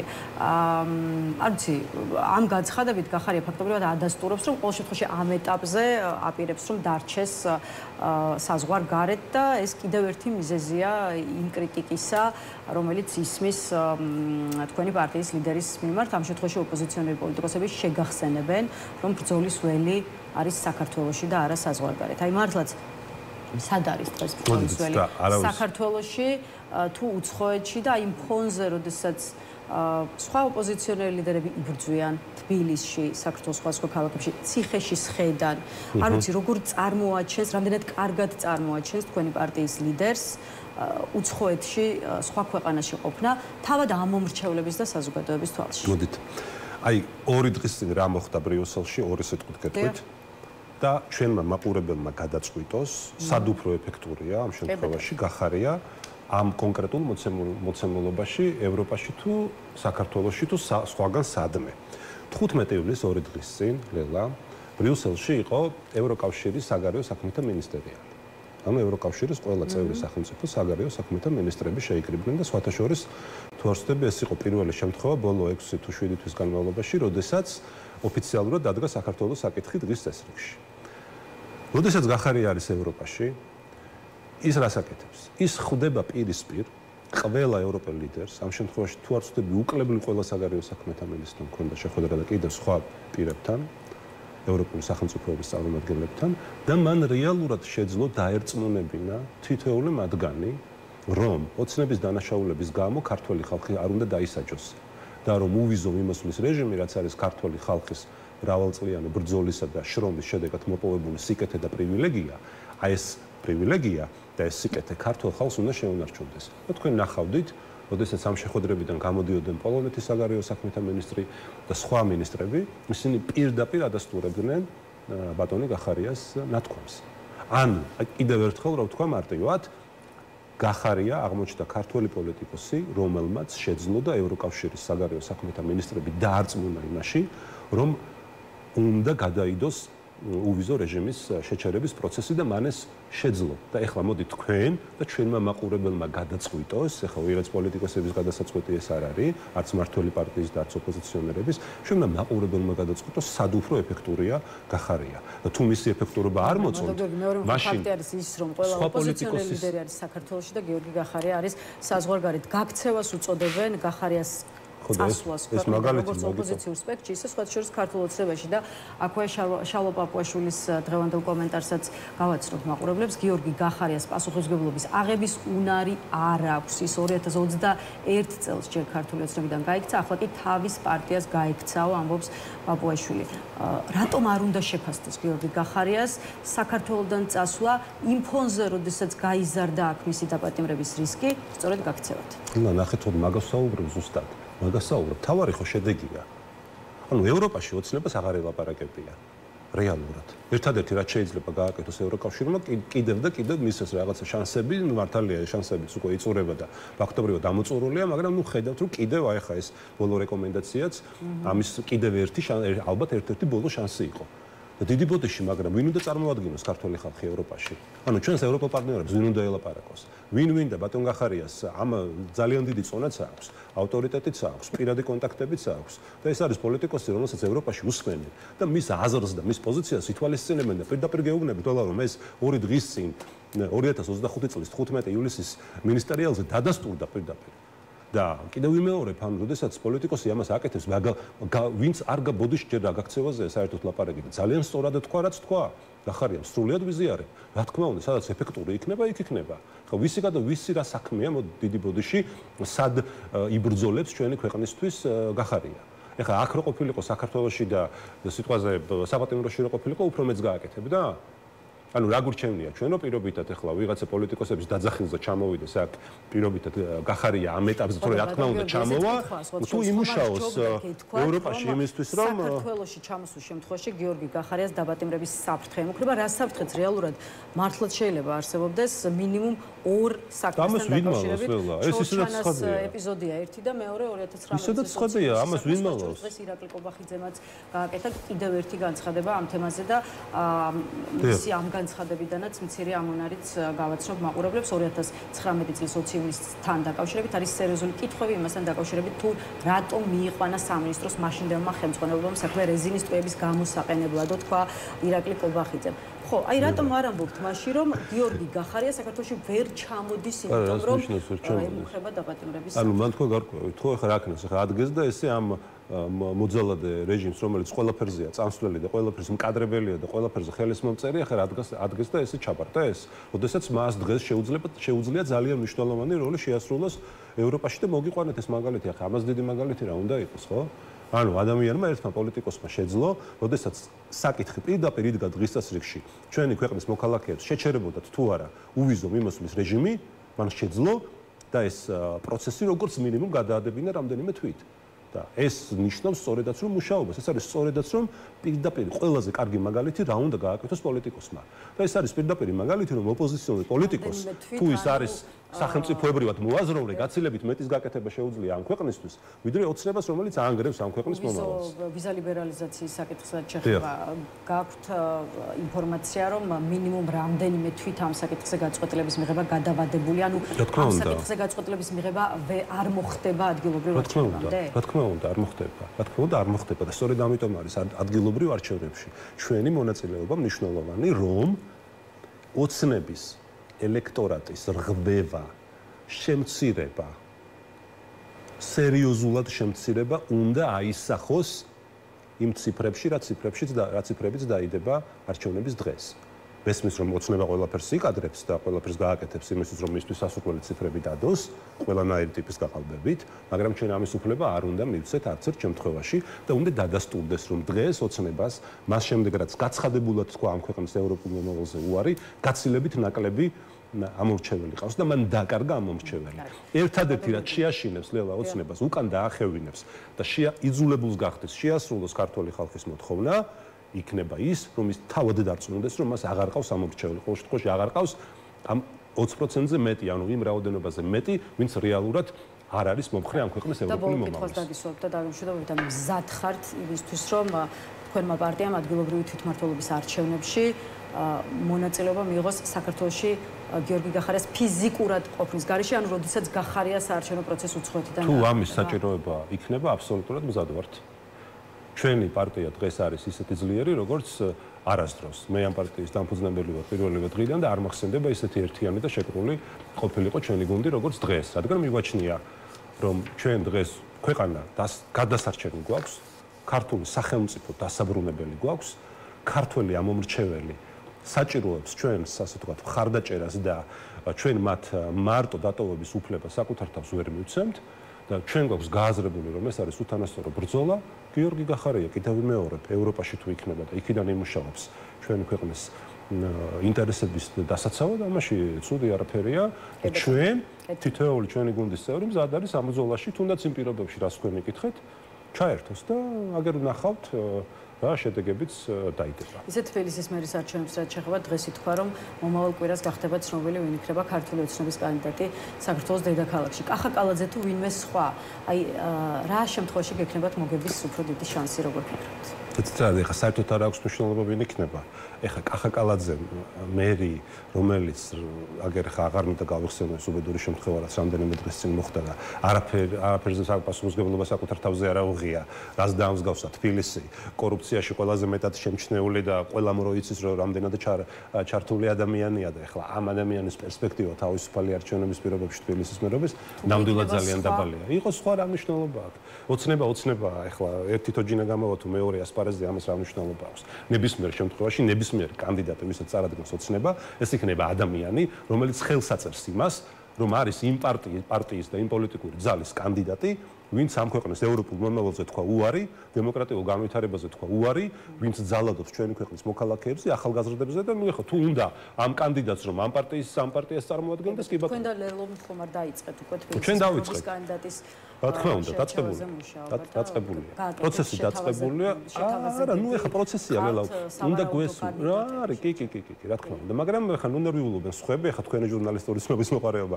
კარგად მესმის, მაგრამ სხვათა შორის დრო გვაქვს, ხო იცით? ჯერ 4 სექტემბრამდე 4 აგვისტო გახლავთ რეგისტრაციის ბოლო ვადა, მაგრამ 4 სექტემბერი გახლავთ უკვე კანდიდატების სარგებლობა. ერთად თქვენ და ლელოთ. თავისთავად, ეს შეთანხმება, ეს მემორანდუმი სწორედ ამას გულისხმობს, რომ ჩვენ ყველა კანდიდატზე ერთობლივად უნდა შევთანხმდეთ. ორი ვარიანტია, სულ მეტი არა, რო არ გავართულოთ, ხო? გასაგები რომ გახდეს. პირველი ეს არის უპარტიო კანდიდატი, პირობითად თბილისის მერის უპარტიო კანდიდატი, რომელსაც აქვს ჩვენი ორივე პარტიის სრული მხარდაჭერა. ერთი ვარიანტი, მეორე ვარიანტი, სხვადასხვა ქალაქებში მაჟორიტარი დეპუტატები ან მერობის კანდიდატები შეიძლება იყვნენ ან ჩვენი ან ლელოს წარმომადგენლები, მაგრამ ეს თავისთავად გამორიცხავს კონკურენციას ჩვენ შორის და რა თქმა უნდა ჩვენ ერთმანეთს მხოლოდ ხარს დაუჭერთ ამ შემთხვევაში. მადლობა ბატო გიორგი სტუმრობისთვის, თქვენი პოზიციების და შეხედულებების გაზიარებისთვის, დაგემშვიდობებით. ახლა რეკლამა თავისუფალ სტუდიაში, რეკლამის შემდეგ სერგი კაბანაძე შემოგვერთდება, ასე რომ დაგვიწყდით. შემდეგ თავისუფალი სტუდია პირდაპირ ეთერში აგრძელებს მუშაობას და გვერდება დღეისთვის ბოლო სტუმარი საქართველოს რეფორმების ასოციაციის ხელმძღვანელი სერგი კაპანაძე, რომელთან ერთადაც სხვა მნიშვნელოვან საკითხს მიმოვიხილავთ. პირველ რიგში კი სწორედ ვიზა ლიბერალიზაცია, ევროკომისიის მიერ აგვისტოს ბოლომდე დადგენილი დედლაინი და ქართული ოცნება, რომელიც უკვე ამბობს, რომ რეკომენდაციები ვერ შესრულდება. დღეს წესრიგში აბრუნებს ცნობილ მესიჯს მშვიდობის შესახებ და ამტკიცებს, რომ დღეს საკითხს სწორედ ასე უნდა შევხედოთ, მშვიდობა თუ ვიზა ლიბერალიზაცია. მაშასე დავიწყოთ და მივესალმებით ჩვენ სტუმარს, ბატონ სერგი, გამარჯობა და მადლობა, რომ ჩვენთან ხართ. ბატონ სერგი, გაცემის დასკვნითი ნაწილიც უნდა გავხსნათ იმ მოცემულობის შეფასებით, რომელიც სამწუხაროდ სახეზე გვაქვს, არ არის გამორიცხული საქართველოს გაუქმდეს ვიზა ლიბერალიზაცია, რომელიც ჩვენს ქვეყანას 2017 წელს მიენიჭა. ეს კი მოხდეს იმის გამო, რომ ქართული ოცნება არ გეგმავს, არ აპირებს იმ რეკომენდაციების შესრულებას, რასაც მისგან ევროკომისია მოითხოვს. ახლა ვიდრე ქართული ოცნების პოზიციას შევაფასებდეთ და ევროკომისიის მოთხოვნებზე, მათ პასუხზე აუცილებლად ვისაუბრებთ, იქამდე მინდა რომ აუხსნათ მაყურებლებს, რა მნიშვნელობა აქვს, რა ბენეფიტები, რა სარგებლობა მოაქვს ვიზა ლიბერალიზაციას და შესაბამისად დავიწყოთ სწორედ ამ კუთხით. ახლა უვიზო რეჟიმს ალბათ არ უნდა შევხედოთ, როგორც მხოლოდ არ ვიცი, ევროპაში უვიზოდ ჩასვლის შესაძლებლობას, ხო? ბევრი მოქალაქის და სხვა შორის, მათ შორის ჩემთვის, ვისაც თქვათ, შვილის პრობლემასთან, ჯანმრთელობასთან დაკავშირებული პრობლემა გამოუვლია, ეს გაცილებით ბევრ ამას ნიშნავს. შესაბამისად, ახსენით მოდით მაყურებლებისთვის, რას დაკარგავს საქართველოს თუ კი ქვეყანა ამ გადაწყვეტილებამდე მიიღო. პირველი ვიტყვი იმას, რომ თუ ახლა რა ტრაექტორიაზეც ვართ, საქართველოს სამწუხაროდ დაკარგავს ვიზა ლიბერალიზაციას. ას დავკარგავთ ჩვენ სტუდენტები, რომლებიც დადიან სეზონურად და მუშაობენ ევროპაში, აკეთებენ ფულს, ჩამოაქვთ აქ და შემდეგ თავის თავს ირჩენენ, დამოუკიდებელ ცხოვრებას ადგენენ, დაკარგავენ ამ შესაძლებლობას. ადამიანები, რომლებიც ავადმყოფობენ, რომლებიც მიდიან საფრანგეთში თუ სხვა ევროპულ ქვეყნებში, სადაც კურნალობენ, დაკარგავენ ამ შესაძლებლობას, თქვენ ახსენეთ ამ შემთხვევაში თქვენი მაგალითიც, ანუ უვიზო რეჟიმი ადლებს საშუალებას საქართველოს მოქალაქეებს, რომ ისარგებლონ ბევრი სიკეთით, რომელსაც ევროპა მათ აძლევთ. უვიზო რეჟიმის შეჩერება დიდ დარტყმას მიაყენებს ჩვენთან ავიაფრენებს.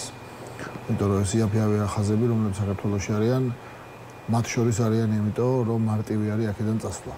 და საქართველოს მოქალაქეები ფულს ხარჯავენ ამ ფრენაში. თუ უვიზო რეჟიმის გაუქმებით რაოდენობა მათი შემცირდება, რა თქმა უნდა, ეს უარყოფითად აისახება ასევე ფრენებზეც.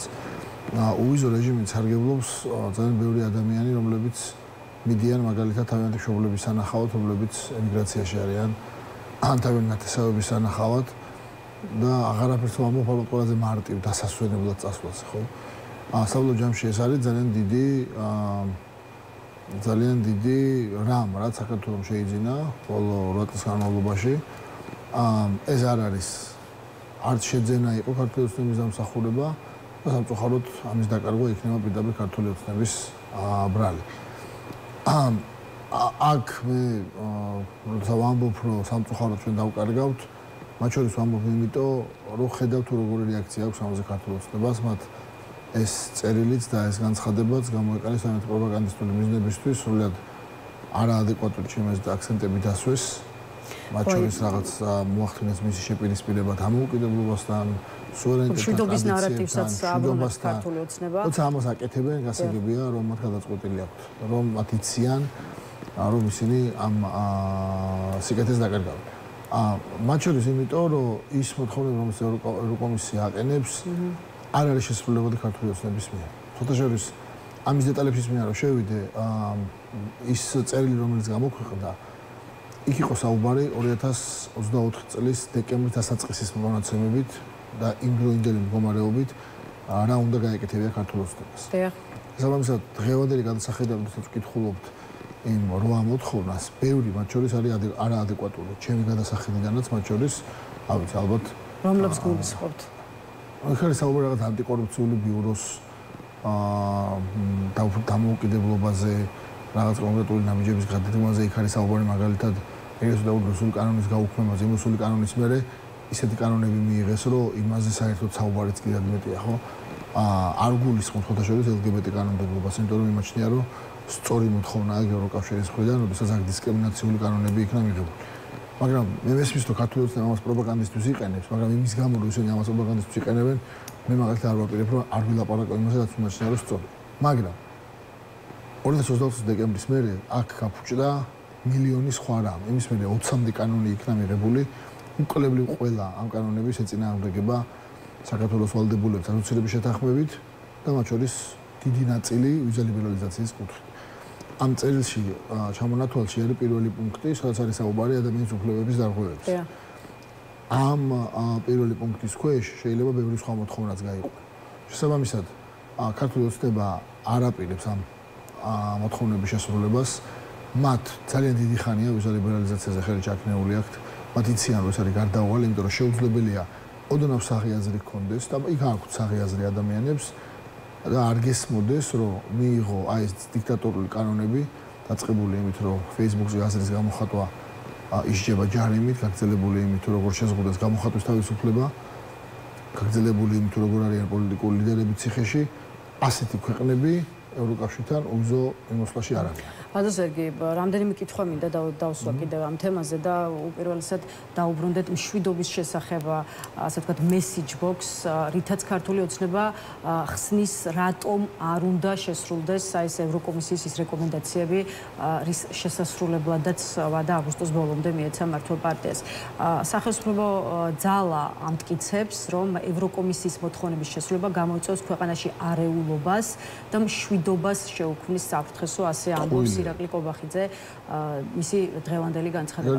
მაინც მინდა ეს კითხვა დაგისვათ. აი რა მოხდება და რა პროცესები წავა ქვეყანაში თქვენი აზრით? თქვი ქართული ოცნება 8-ვე მოთხოვნას ევროკომისიის 8-ვე მოთხოვნას შეასრულებს. არ მოხდება აბსოლუტურად. არ ტყუილია ჩვეულებრივი.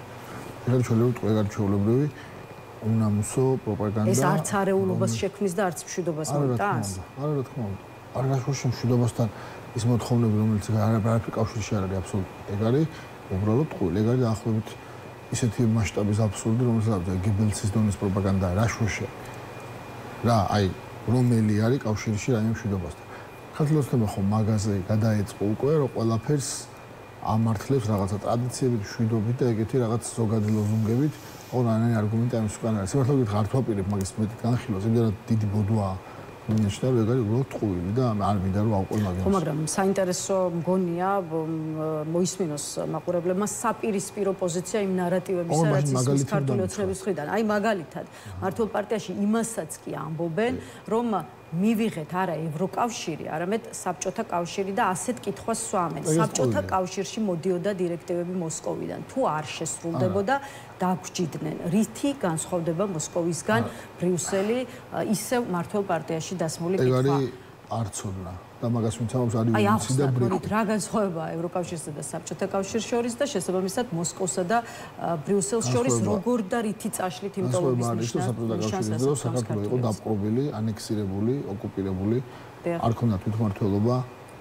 ამ ყველაფერი იმართებოდა მოსკოვიდან. ევროკავშირის შემთხვევაში ასე არა. ევროკავშირში ქვეყანა როცა წევრიანდება, თან ხვდება იმას, რომ გარკვეულ კომპეტენციებს, ასე ქვია პირდაპირ უნაწილებს ევროკავშირს და რაც თავარია, ამას უნაწილებს ყველა სხვა ქვეყანას. ეს არის საერთო განაწილება, ეს არ არის რომ ვიღაც რაღაცას აძლევ, ვიღაცა რაღაცას გართმევს. ზუსტად ერთ და იგივე მდგომარეობაში არიან ის ქვეყნები, რომელიც ევროკავშირში არიან. მაგალითად, თუ არსებობს რაიმე რეგულაცია, რომელიც ეხება სიტყვაზე გარემოს დაბინძურებას, ეს არის სავალდებულო ყველა ქვეყნისთვის და შენ თუ ევროკავშირში შესვლა გინდა, შენ ეს უნდა გააკეთო. თუ შენ არ გინდა რომ ეს გააკეთო, მაშინ ევროკავშირში ვერ შეხვალ. მაგრამ ევროკავშირი არის თავისუფალი დემოკრატიული ერების ერთობა. შენ თან გინდა რომ იყო დიქტატურა, თან გინდა რომ ქონდეს ავტორიტარული მმართველობა და თან გინდა რომ იყო ევროკავშირში და თუ ისინი უარს გეუბნებიან, მე ეძახოს საბჭოთა კავშირი, ეს არის უბრალოდ უკეთეს შემთხვევაში არის უვიცობა, მაგრამ ეგენი არ არიან უვიცები, ეგენი არიან უბრალოდ ამ შემთხვევაში ტყუილის გამავრცელებლები. ეგ არის ტყუილი, არანაირი კავშირი საბჭოთა კავშირის და ევროკავშირის შორის არ არის. ეს მას ძალიან კარგად იციან, მაგრამ თავი ამბავი აქ არის ის, რომ ეს ადამიანები საქართველოს მოქალაქეებს დაუკარგავენ ძალიან მალე იმას, რასაც ძალიან ბევრი ადამიანი გამოცდის თავიანთ თავზე.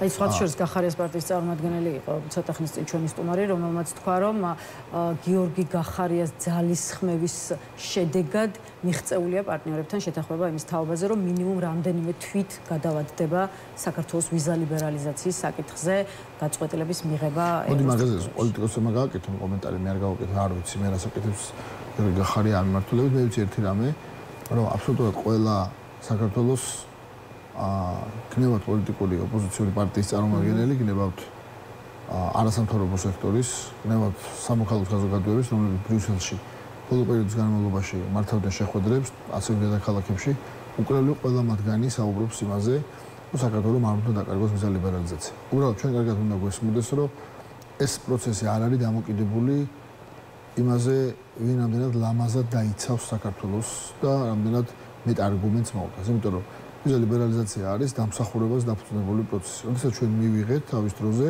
მაგას წინ უძღოდა მთელი რიგი რეფორმებისა, რომელიც უნდა გაგვეტარებია, წინამორბედო შემთხვევაში ამას ვერ მივიღეთ. როდესაც ჩვენ ეს უკვე გვაქვს და ამ რეფორმებზე ვახდენთ უკუსლას, ეს არის გარდაუვალი ამბავი. შესაბამისად, სამწუხაროდ, მე მგონია რომ ეგ ამბავი რთული გასაჩერებელი იქნება თუ ქართული მოცემა არ შეცვალა. მათ არ ეთყობათ რომ რამე შეცვლია, შესაბამისად მე ძალიან სკეპტიკურად ვუყურებ მაგ ნაწილს. აქ არის ერთი მეორე მნიშვნელოვანი ამბავი. ამ დროს უნდა გვესმოდეს ჩვენ რომ ევროკავშირი, რომელმაც საქართველოს მოსახლეობას და ასევე ოღონდ მაშინდელ მთავრობასაც მიცა კრედიტში, ასე ვთქვათ, ასოცირების უგაცრავად კანდიდატის სტატუსი. ძალიან კარგად ხვდება ამის მერე ქართულ მოსახლეობამ რა გააფუჭა. 23 წლის დეკემბრის მერე, როცა ჩვენ მივიღეთ კანდიდატის სტატუსი, და მაშინ ძალიან ნათლად ხაზი გაესვა იმას, რომ ეს იყო საქართველოს მოსახლეობის დამსახურება, იმის მერე ქართულ მოსახლეობამ გადადგა ძალიან ბევრი ათობით ისეთი არადემოკრატიული ნაბიჯი, რომელიც უბრალოდ შეუთავსებელია კანდიდატის სტატუსთან.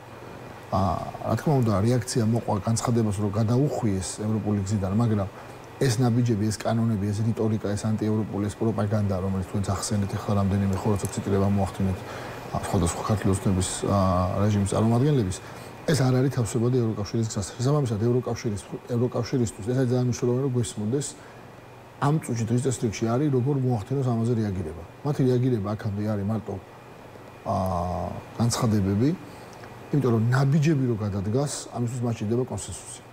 კონსენსუსს უბლოკავს ამ რეჟიმის ერთ-ერთი მთავარი მეგობარი ბატონი ორბანი.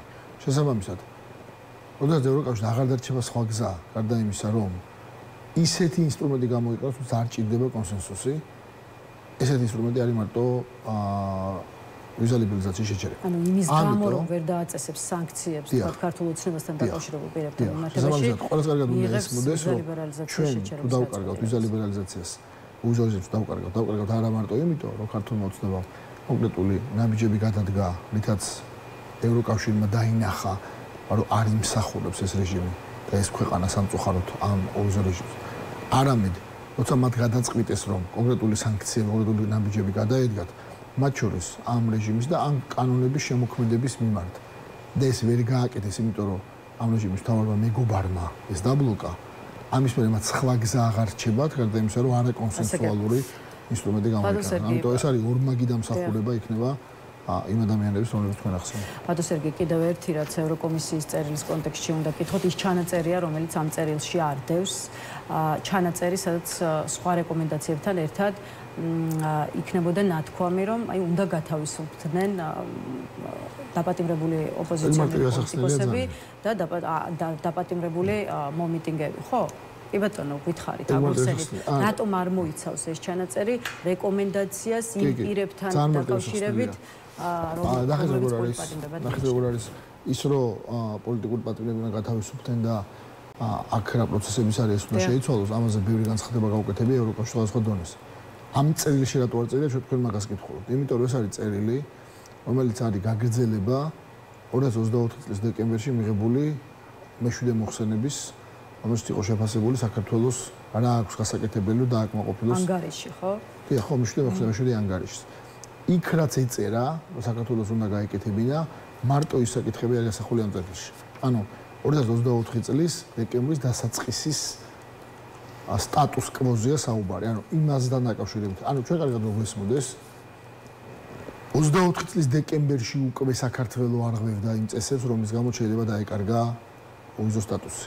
24 დეკემბრის მერე უამრავი რამე გაფუჭდა ამ ქვეყანაში. უამრავი რამე, უბრალოდ აღარ ჩამოვთვლით, თუ არ მინდა დაგეკარგილოთ, მაგრამ ყველამ ვიცით ეს რაც არის, ხო? ამიტომ ის რომ ამ ეს არის ტექნიკური წერილი, ეს არ არის პოლიტიკური წერილი. აი, კალასმა პოლიტიკური შეფასება გააკეთა ამ წერილზე დაყრდნობით, იმიტომ რომ ის არის უმაღლესი წარმომადგენელი და მან ეს გზავნილი გამოუშვა, რომ საქართველოს დგას დაკარგვის საფრთხის წინაშე. მაგრამ თვითონ წერილი არის ტექნიკური, მისი ავტორი ხარ მახსოვს გვარი, მაგრამ არის კონკრეტული გენერალური დირექტორატის წარმომადგენელი, რომელიც კონკრეტულად ამ საკითხზე მუშაობს. ეს არის წერილი გამომდინარე მხოლოდ 2024 წლის დეკემბრის მოხსენებიდან. ამიტომ მან რაიმე რაღაცის საიდუმლოს ძებნას აზრი არ აქვს. ეს არის რა თქმა უნდა შეიძლება კრიტიკა იყოს იმაზე, ადრე რატო არ გამოიგზავნა ეს წერილი, ხო? მაგრამ ის მოხსენება საჯარო იყო, პირდაპირ იყო მიმართვა საქართველოს მთავრობის მიმართ. მე თქვენ გახსოვთ რომ დაწესდა შეზღუდვები დიპლომატიური პასპორტის და სამსახურებრივი პასპორტის მქონეებზე, ეგეც მაგ საკითხის გაგრძელებაა და მაგის შემდეგი ნაბიჯი არის ესე. ბატონ სერგეი, ერთია თქვათ, რა შეიძლება გააკეთოს ევროკავშირმა და ევროპულმა სახელმწიფოებმა ქართული ოცნების წინააღმდეგ, მეორეა, რაც შეიძლება ველოდოთ ამერიკის შეერთებული შტატების მხრიდან და ამაზეც ვისაუბრეთ. ახლა მეგობარი აქტი კი მიიღო კონგრესმა და სენატში შევიდა, თუმცა სენატში კანონპროექტი ჯერჯერობით წინ ვერ წავიდა, არ წასულა. როგორ ფიქრობთ, აი რატომ აგვიანებს სენატში მეგობარი აქტის განხილვა და ცოტა დროში ხომ არ იწელება, ასე ვთქვათ, ნაბიჯები ამერიკის შეერთებული შტატების მხრიდან? კი, რა თქმა უნდა, დროში იწელება, სამწუხაროდ საქართველოს ირგვლივ არ ბრუნავს ეს სოფლიო და ამიტომ იწელება დროში. სენატი ზოგადად არის ძალიან დროის მხრივ არის ერთ-ერთი ყველაზე უფრო ნაკლული ინსტიტუცია, ანუ მას ძალიან ცოტა დრო აქვს ყველაფრის განსახილველად, რაც სენატში გადის.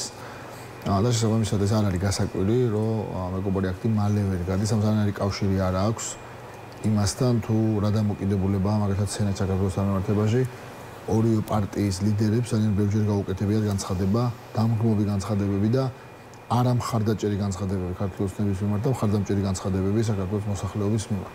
ამიტომ ეს პროცესი იქ არის დაძრული, მე დარწმუნებული ვარ, რომ მივა ბოლომდე, დრო უბრალოდ ძალიან რთული სათქმელია, მithmetes ზაფხულის თვეებს ემთხვევა, მაგრამ ეგ არაფერს არ ნიშნავს, რომ ეხლა ეგ არის გაჭედილი თუ ასე ვთქვათ, დაძრული არის ნელა. ეგ არის ზოგადად გარდა იმ კანონებისა, რომლებიც არის ხოლმე პრიორიტეტული პრეზიდენტის და ადმინისტრაციის, ეს არის ძალიან მცირე რაოდენობა. შეიძლება იყოს 1% საერთო კანონების, რომელიც მიიღება, როგორც წესი, ყველანი ძალიან ნელი პროცესის ფარგლებში არიან. ამიტომ მე არ გამოვიცხავ იმას, რომ ის შეიძლება იყოს მიღებული რამდენიმე დღეში, ან რამდენიმე კვირაში, ან შეიძლება დაჭდეს რამდენიმე თვეში. ანუ რეალობა არის ეგეთი. ოღონდ არაფერი კავშირში არ არის იმ არგუმენტთან, რომ აი რაღაც იქ გაჩერდა შეიცვალა დამოკიდებულება ამერიკის. რაც შეეხება იმ წერილს, რომელიც ცოტა ხნის წინ გავიგეთ, რომ ქართული ოცნების ხელმძღვანელობას გაუგზავნია ტრამპის ადმინისტრაციისთვის, ან ამერიკის ელჩმა რობინდანიგანმა წასვლამდე მოასწრო და თქვა, რომ ეს იყო მუხარის შემცველი შეურაცხყოფელი და ასე ვთქვათ, არასერიოზული წერილი, რაც უკიდურესად ცუდად იყო მიღებული ვაშინგტონში. აი, არც ამ წერილზე ისმის პასუხი გამოხმაურება შტატების მხრიდან. აი, რატომ არაჩვენებს ტრამპის ადმინისტრაცია ღიად თუ კი თბილისიდან გამოგზავნილი წერილი უკიდურესად ასე ვთქვათ ცუდად მიიღეს. პირველი დავიწყოთ იმით, რომ მაგ წერილზე ქალბატონი ელჩის განცხადებიდან აჩვენს, რომ პასუხი მომზადდა, რომელიც უნდა ყოფილიყო მიტანილი ივანიშვილთან, მაგრამ ივანიშვილმა არ მიიღო ეს პასუხი და არ მიიღო ამერიკის წარმომადგენლები. ეს ჩემი აზრით მარტო ეს რო იყოს, ესეც ცალკე პრობლემაა, მაგრამ იმდენად დიდი პრობლემები დაახვალა ამ ქვეყანაში, მაგრამ ამაზე არ ზღვის ახლა საუბარი. და ის რომ შემდეგ ქალბატონელში გამოვიდა ინტერვიუ მისცა და ამაზე ღიად ილაპარაკა, ეს არის გზავნილი ამერიკის ადმინისტრაციის. ეს არ არის თვითშემოქმედება, ეს არის შეუძლებელი, რომ ამერიკის შეერთებული შტატების ელჩი, რომელიც ამაზე ღიად იწყებს საუბარს, ამას აკეთებდეს სახელმწიფო დეპარტამენტის ნებართვის და ინსტრუქციის გარეშე. ეს არის ამერიკის შეერთებული შტატების პოზიცია. ის თიკუნები, რაც თქვენ იხმარეთ, რაც ეხება არაპროფესიონალიზმს, ღრმად შეურაცხყოფას და ასე შემდეგ, სწორედ ეს არის ამერიკის შეერთებული შტატების ადმინისტრაციის პოზიცია. სხვადასხვა მანამდეც იყო განცხადებები, რომელიც ვიცე-პრეზიდენტმა გააკეთა, რომელიც სახელმწიფო დეპარტამენტმა რამდენჯერ გააკეთა, რამდენჯერმე გააკეთა. ჩემი აზრით, სულ ნათელია, რომ ამერიკის ისე როგორც ევროპის პოზიცია არის ძალიან მარტივი. საქართველოს თუ აქამდე არსებული სტრატეგიული პარტნიორობის და კარგი ურთიერთობების შენარჩუნება უნდა, მან იცის რა უნდა გააკეთოს. საქართველოს დებამ იცის რა უნდა გააკეთოს. ეს შემონათვალი არ არის სამწუხაროდ მარტივი, იმიტომ რომ მათ მოკლე დროში მოასწრეს ძალიან ბევრი რამის გაფუჭება და ამ ძალიან ბევრი რამის უკან დაბრუნება არის ერთ-ერთი წინაპირობა. ორ არასაკმარისი, ჩემი ღრმა რწმენით, მაგრამ ერთ-ერთი შესაბამისად ყველა ის საუბარი იმაზე, რომ ამერიკაში deep state იმარჯვებს ტრამპზე და ასე შემდეგ ეს ყველაფერი არის. არის რამე შანსი თქვენი აზრით დარჩენი, რომ ქართულმა ოცნებამ შეცვალოს ის პოზიცია, რაც დღეს აქვს როგორც ევროკავშირთან, ისე ამერიკასთან ურთიერთობის თვალსაზრისით? არა. მე არ მგონია, რომ ქართული ოცნება ამ პოზიციას შეცვალოს. სანამ ქართული ოცნება და ეს რეჟიმი იქნება ხელისუფლებაში, საქართველოს ეს ვექტორი არ დაკარგული. ჩვენ დავკარგავთ უზო რეჟიმსაც, ჩვენ დავკარგავთ სტრატეგიულ პარტნიორობასაც, ჩვენ დავკარგავთ ჩვენს მეგობრებსაც გავხდებით გასლებით უფრო სუსტი, გასლებით უფრო მოწყვლადი და შეიძლება ჩვენს სუვერენიტეტსაც მიადგეს საფრთხე. მგონია რომ სანამ ისინი აქ არიან, არაფერი სიკეთისკენ არ შეიცვლება. ბატონ სერგი, ბოლო კითხვა მინდა დაგისვათ და ამჯერად კიდევ ერთ მნიშვნელოვან საკითხზე. ახლა უკვე საგარეო საქმეთა სამინისტროზე რას ფიქრობთ, ეს გითხარით, თქვენ საგარეო საქმეთა მინისტრის ყოფილი მოადგილე ხართ, ამიტომ კიდევ უფრო საინტერესოა თქვენი შეფასება იმ რეორგანიზაციის იმ პროცესზე, რომელიც უწყებაში კარგა ხანია მიმდინარეობს. აი რა სიტყვით, როგორ იცვალა სახე საქართველოს საგარეო საქმეთა სამინისტრო, როგორი იყო ეს უწყება, თუნდაც რამდენიმე თვის წინ და ამ მომენტისთვის როგორი მივიღეთ? საგარეო საქმეთა სამინისტროში ყოველთვის იყო ძალიან მაღალი პროფესიონალიზმით და პატრიოტიზმით დაკომპლექტებული კოლექტივი.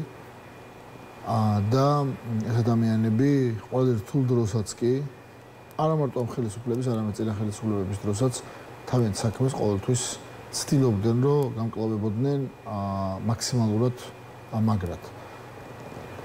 პრობლემა არის ის, რომ როდესაც ქვეყანას მართავს ესეთი რეჟიმი, რომელსაც ევროპა და ამერიკა, ევროპასთან და ამერიკასთან სტრატეგიული პარტნიორობა და კარგი ურთიერთობები აღარ არის პრიორიტეტი, რომლისთვისაც ორმხრივი ურთიერთობები მეგობრებთან აღარ არის პრიორიტეტი, რომლისთვისაც ნორმალურია, რომ რამდენიმე თვის შეიძლება წლის განმავლობაშიც წამყვან ევროპულ ქვეყნებში არ ყავდეს ელჩი. რომელსაც ნორმალურია, რომ ყოველდღე თავს დაესხა საქართველოში ჩვენი წამყვანი პარტნიორი ქვეყნების დიპლომატიურ წარმომადგენლებს ვერბალურად და ფიზიკურადაც კი გერმანიის შემთხვევაში. ასეთ პირობებში ამ რეჟიმს არ ჭირდება საგარეო საქმეთა სამინისტრო, რომელშიც იმუშავებს ძალიან ბევრი პატრიოტი ადამიანი, რომელიც მზადარი დაიცვას კონსტიტუცია. ყველა ეს ადამიანი, რომელიც ახლა გამოუშვეს იქედან, გამოუშვეს მარტივი რამის გამო, რომ მათ თავიანთ ხელმოწერა დააფიქსირეს წერილზე, რომ საქართველოს გზა არის ევროატლანტიკური ოჯახისკენ, რაც არის კონსტიტუციაში ასახული. ამის გამო გამოუშვეს. გასაგებია, რომ ბევრმა მათგანმა გადაწყვიტა, რომ არ იბრძოლოს, არ იხმაუროს, იმიტომ რომ საგარეოში მომუშავე ადამიანები განსხვავებული ადამიანები არიან, ისინი მართლა დიდი ხნის განმავლობაში თავიანთ საქმეს აკეთებდნენ და ბევრ მათგანს არ მიაჩნია, ჩემი აზრით ვსთარად, მაგრამ არ აქვს მნიშვნელობა, მე პატივს ვცემ მათ არჩევანს, არ მიაჩნია სწორად ამაზე, თუნდაც საჯაროდ მედიაში და შემდეგ საუბარი, მაგრამ ფაქტი არის ფაქტი, რომ რამდენიმე ათეული ადამიანი, არ ვიცი ზუსტად რიცხვი რა არის და მე მგონი მალე გაირკვევა, უკვე სადავო აპარატიდან არის გათავისუფლებული, მათ შორის ადამიანები, რომლებიც ჩემი აზრით იყვნენ ხერხემალი მთელი რიგი მიმართულებების საგარეოში და მათი ჩანაცვლება იქნება ძალიან რთული, მაგრამ მათი ჩანაცვლება არც მოხდება რეალურად, იმიტომ რომ ეს პრიორიტეტი აღარ აქვს ამ ხელისუფლებას. და მეორე, ასეთი ტიპის რეჟიმებს, როგორც ეს ჭირდებათ, ისეთი ტიპის საგარეო საქმეთა სამინისტროები, რომლებიც უსიტყვოდ შეასრულებენ ყველაზე ქვეყნის ინტერესების საწინააღმდეგო დავალებებსაც კი. ამით სხვადასხვა არ მინდა შეურაცხყოფა მივაყენო ყველა იმ ადამიანს საგარეოში დარჩა. იქ არიან ასევე ალბათ პატრიოტი ადამიანებიც, რომლებიც თავს ირწმუნებენ, რომ ისინი ისევე ქვეყნის ინტერესებს მომსახურებენ. უსიტყვოდ დავალების შემსრულებელი საგარეო უწყება მივიღეთ, რეზიუმე რომ გავაკეთოთ. ხალოტონა ბოჭორიშვილმა, რომელიც საგარეოს კადრია, მოახერხა და ინსტიტუცია, რომელიც იყო ძალიან ძვირფასი ამ ქვეყნისთვის, შემთხვევით პირადად, როგორც მისთვის არა, აქცია უწყებათ, რომელშიც ისჯება აზრის გამოხატვა. და არ არსებობს წარმატებული დიპლომატია, რომელშიც დიპლომატს ეშინია თავისი აზრის გამოხატვის. არ არსებობს ეგეთი წარმატებული დიპლომატია.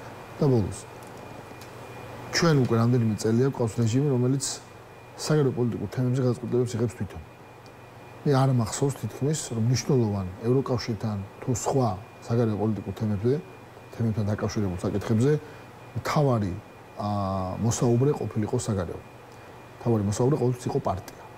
ის ქვეყნები, სადაც პარტია იღებს საგარეო პოლიტიკურ მანტიას და სადაც იწყებს ლაპარაკს საგარეო პოლიტიკაზე, ის ქვეყნები დემოკრატიული ქვეყნები არ არიან. ყველგან საგარეო პოლიტიკას აწარმოებს შეიძლება განსაზღვრავს პარლამენტი, საპარლამენტო რესპუბლიკაში, მაგრამ აწარმოებს საგარეო საქმეთა სამინისტრო თავისი ყველა საკომუნიკაციო მიმართულებითაც. და ბოლოს ვიტყვი, საგარეოს ისტორია, რაც ბოლო პერიოდში ხდება, არის ზუსტი ანარეკლი იმისა, რა დამოკიდებულებაც აქვს ამ რეჟიმს ევროპა, ამერიკა და ჩვენ სტრატეგიულ პარტნიორებთან მიმართებაში. გინდათ სტრუქტურულად დეპარტამენტების გაუქმება, იმ წყებების გაუქმება, რომლებიც მუშაობდნენ მაგალითად ქვეყნის შიგნით ევროპულ-ატლანტიკური აღიარებულებების ასე ვთქვათ წინ წაწევაზე გნებავთ საელჩოებში დაცულებებიც იგეგმება. გნებავთ ინსტიტუციურად რასაც უშვებიან ამ სამს. ამიტომ ჩემი აზრით ეს არის ერთ-ერთი ყველაზე სამარცხვინო ფურცელი საქართველოს საქმეთა სამინისტროს ისტორიაში. სერგი, მადლობა იმისთვის, რომ დაგვითმეთ დრო და უპასუხეთ ჩვენს კითხვებს. დაგემშვიდობებით, სერგი კაპანაძე იყო ჩვენი სტუმარი, თავისუფალი სტუდია ამით ასრულებს მუშაობას. ერთმანეთს უკვე ხვალ 11 საათზე, დღის 11 საათზე, დღის ნიუზრუმში შევხვდებით, ასე რომ მშვიდობიან ღამის გისურვებთ.